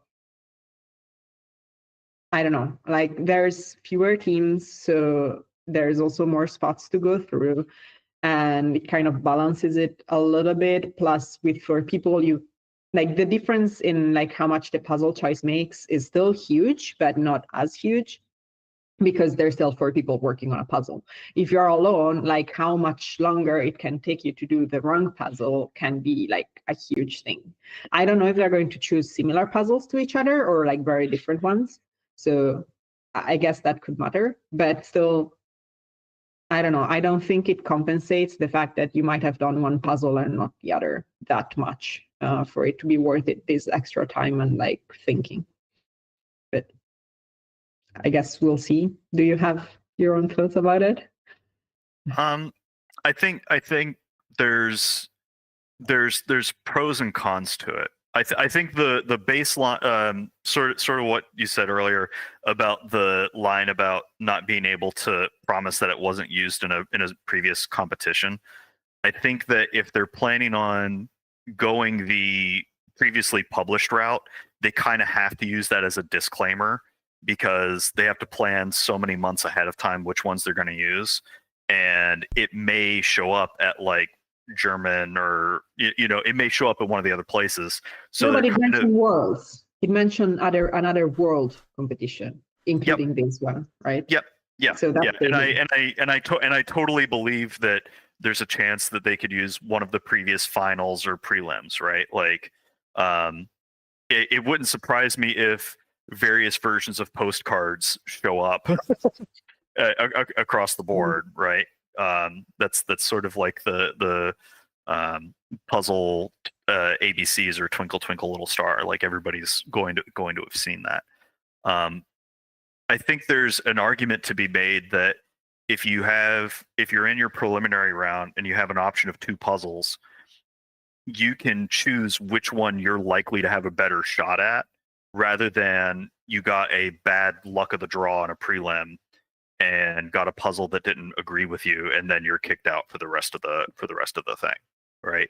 So I can see an argument for it's giving you your best shot at doing the best that you can from 2 options, right? That said, it also means that there is a higher number of people that are also going to be picking between what their best are. And if it's all previously published ones, that's an even higher likelihood that people have done those puzzles before.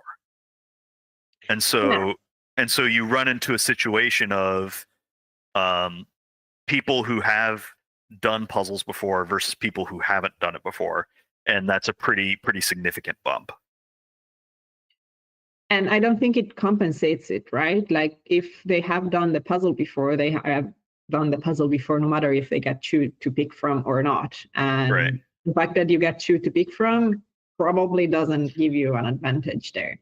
Actually, it might make you even slower if you haven't done either one of them, because you're going to lose a little bit of time in picking which one you think is going to be easier or faster for you to do, while the person who knows they are faster already at one because they have done it and they memorize the list of times from all the puzzles is going to start immediately. And like, well, that's kind of what I mean, is that it can be a snowballing win more situation for some people, that's right? what I'm kind of afraid of. And I don't know. Yeah, I don't know what it's going to look like. Yeah. But I'm sure they have thought more about this, and like there must be something more thought through behind all of this than like just our speculation after reading what this is. Well, and hopefully if they are going to go the previously published route, they're going to open up which catalogs they pull from, right? So that way it's a little more even across the board. I agree with you that the simplest and most direct solution is just a unpublished puzzle for everybody in the round. That's probably the most. It cuts out so many variables that you don't need, right? Like, will we see anybody get a 23-minute first look 500 piece puzzle? Probably not. And that's not quite as exciting as, hey, we know that this is one of the faster puzzles in the world and we have the fastest puzzlers in it going at it right now. But yeah, if you get 15 people that have all seen the puzzle before versus 15 that haven't, those 15 are probably going to get a significant bump, and that could mess the rest of the week up for people. I'm not sure that feels good. So I just want to point out that Soledad and Paula have 2 minutes left.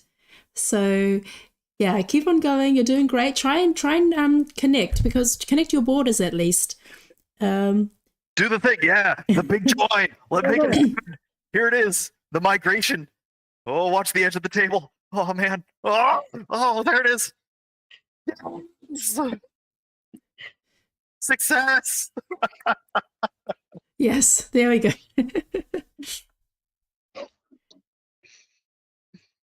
Oh, very, very, very well done. All right, so you've still got a minute and a half. So just find a few more pieces above the tree line where the cloud, where the sky meets the trees.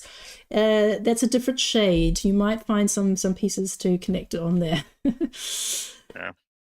So something that I thought of when I first heard of that rule about the 2 500-piece puzzles is I thought, well, at the previous worlds, everybody receives 2 puzzles regardless if they progress to the semi-final or not.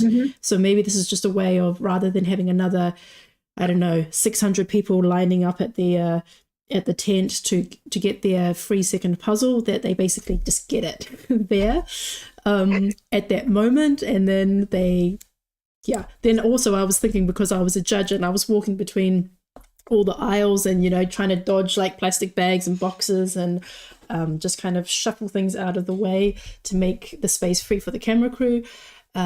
It's another potentially 200 puzzles on the floor. Yeah, it's going to make it a bit messy, but I mean, we haven't seen this style on our individuals before. Maybe it's going to be trialed at one of the national competitions, and we could see the effectiveness. But yeah, at this point, it does seem still a bit mysterious as to what the motivation was for that change. Yeah. Yeah. As SJ is mentioning that Ravensburger Global has said no to unique printing for round one. I think they should deeply reconsider that. 3, 2, 1, stop. Congratulations. Okay. Well, congrats, Soledad and Paula, for sticking through it, for sticking with it for 2 hours. I think it's your first time in the competition, so hope you enjoyed that. So just count up how many pieces you have left. So whatever is 1 or 2 pieces left, you can just put them in little groups of 10, and then you can count up how many pieces you have left and then write us a message.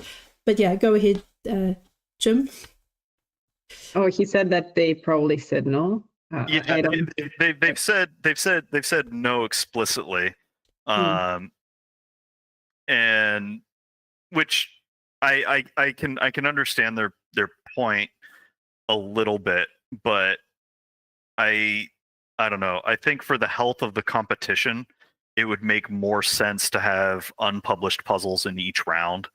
That is probably the most even way across the board to eliminate all of the problematic variables, right? Like if you have an unpublished puzzle, you don't have an issue of, well, some countries have access to this puzzle and some don't. You don't have issues of somebody has probably done this puzzle before and that gives them a unreasonable advantage. Like think of any of the nature editions. If people have done those nature editions before, they are well ahead of anybody that hasn't, because those nature editions are bananas, right? You don't have to deal with you don't have to deal with any sort of uncertainty about, is this puzzle too easy or too hard for that particular prelim, because everybody in that prelim has the same thing, right? It decreases all of the unusual external competition variables and makes the focus, what are the people on the table doing right now, right? It gets rid of all the historical variables and makes it much more straightforward. Yeah, I think that makes it for a better experience for everybody. But we'll see if they come around to doing that at some point. I don't know. Yeah, I don't know. I don't know how it all works, etc. I also don't know how it works that they did do it for the US competition, because like in the end it's still printed here, but I don't know who makes those decisions of, yes, we are going to do a run or not. Maybe like that's like the Ravensburger North America deciding that, and then like they have like their, I don't know, hours of printing like per year, per month, per whatever, and like they used it for that versus decisions differently for this case. Like I have absolutely zero idea how. Well, and they may do another last minute change like they did this past year for the semifinals, right? Where for those of you who might have gotten lost in the sauce, this past year, the expectation was that both the preliminary and the semifinals for all of the rounds would have previously published puzzles, and then I think it was like 3 weeks, maybe a month before, maybe around 3 weeks before Worlds actually started, they made an announcement of, oh, by the way, we're going to have an unpublished puzzle for the semis, which again, I think is a great idea. I just think that it's kind of awkward to have people register so far ahead and then have rule changes so late in the game, right? I think it was a net benefit, but the announcement schedule was a little awkward. Yeah. So maybe the registration is. Oh, sorry, Michelle. Oh no, go ahead. No, I was just thinking maybe registration is opening up too early. Like, sure, it's the year championship, but we don't necessarily need it to be on the 1st of January. Yeah, I mean, a lot can happen between January and September. So I expect there will be some rule adjustments as we go down. So I think it's important that people keep checking the rules. And yeah, if you see something different, share it on Instagram so that others can see it and we can chat about it. And yeah, definitely, if you feel very strongly about something, make sure you tag World Jigsaw Puzzle in your story. And I saw lots of people doing that. And I think that had quite an impact, because some of those stories that people shared, it was like, wow, I hadn't really thought of it from that perspective. And then I really wished for the retraction of that rule, and then it did happen. So I think they are open to listening and to hearing that feedback and to making those changes. And yeah, we can just keep track as we go through. Yeah. As SJ is wondering why the commitment to opening registration on January 1st. There is something to be said for, if you're making international travel plans, having as much lead time as possible makes sense. But maybe one of the ways to account for that is figuring out what rules you're going to do a little bit sooner and sort of doing a preview of, here's the outline that we're thinking about. So that way you can get the major kinks out before registration hits, rather than having some additional stress. But yeah. Yeah, well, thanks so much, Kiara. So I'm glad we talked about it, because actually that was something that Jim and I were planning to talk about. So I'm glad that you were there for that discussion as well. So maybe it was quite timely that you were stuck around towards the end. So we'll see how the rules develop, should they change. But for now, I have to say I'm really looking forward to seeing you and Kati puzzle together in Germany and at the Worlds, and also your exciting mixed team of international puzzlers. So we hope that stays. And yeah, just want to thank everyone who participated today. So all but one pair finished, so that's a really great result. And thanks to all those on YouTube as well who've commented along and watched all the action. So thanks, Kiara and Jim and everyone, and we see you on Wednesday for the solo competition. See y'all later. Happy New Year and congrats, Kiara. Thank you. Bye. Bye.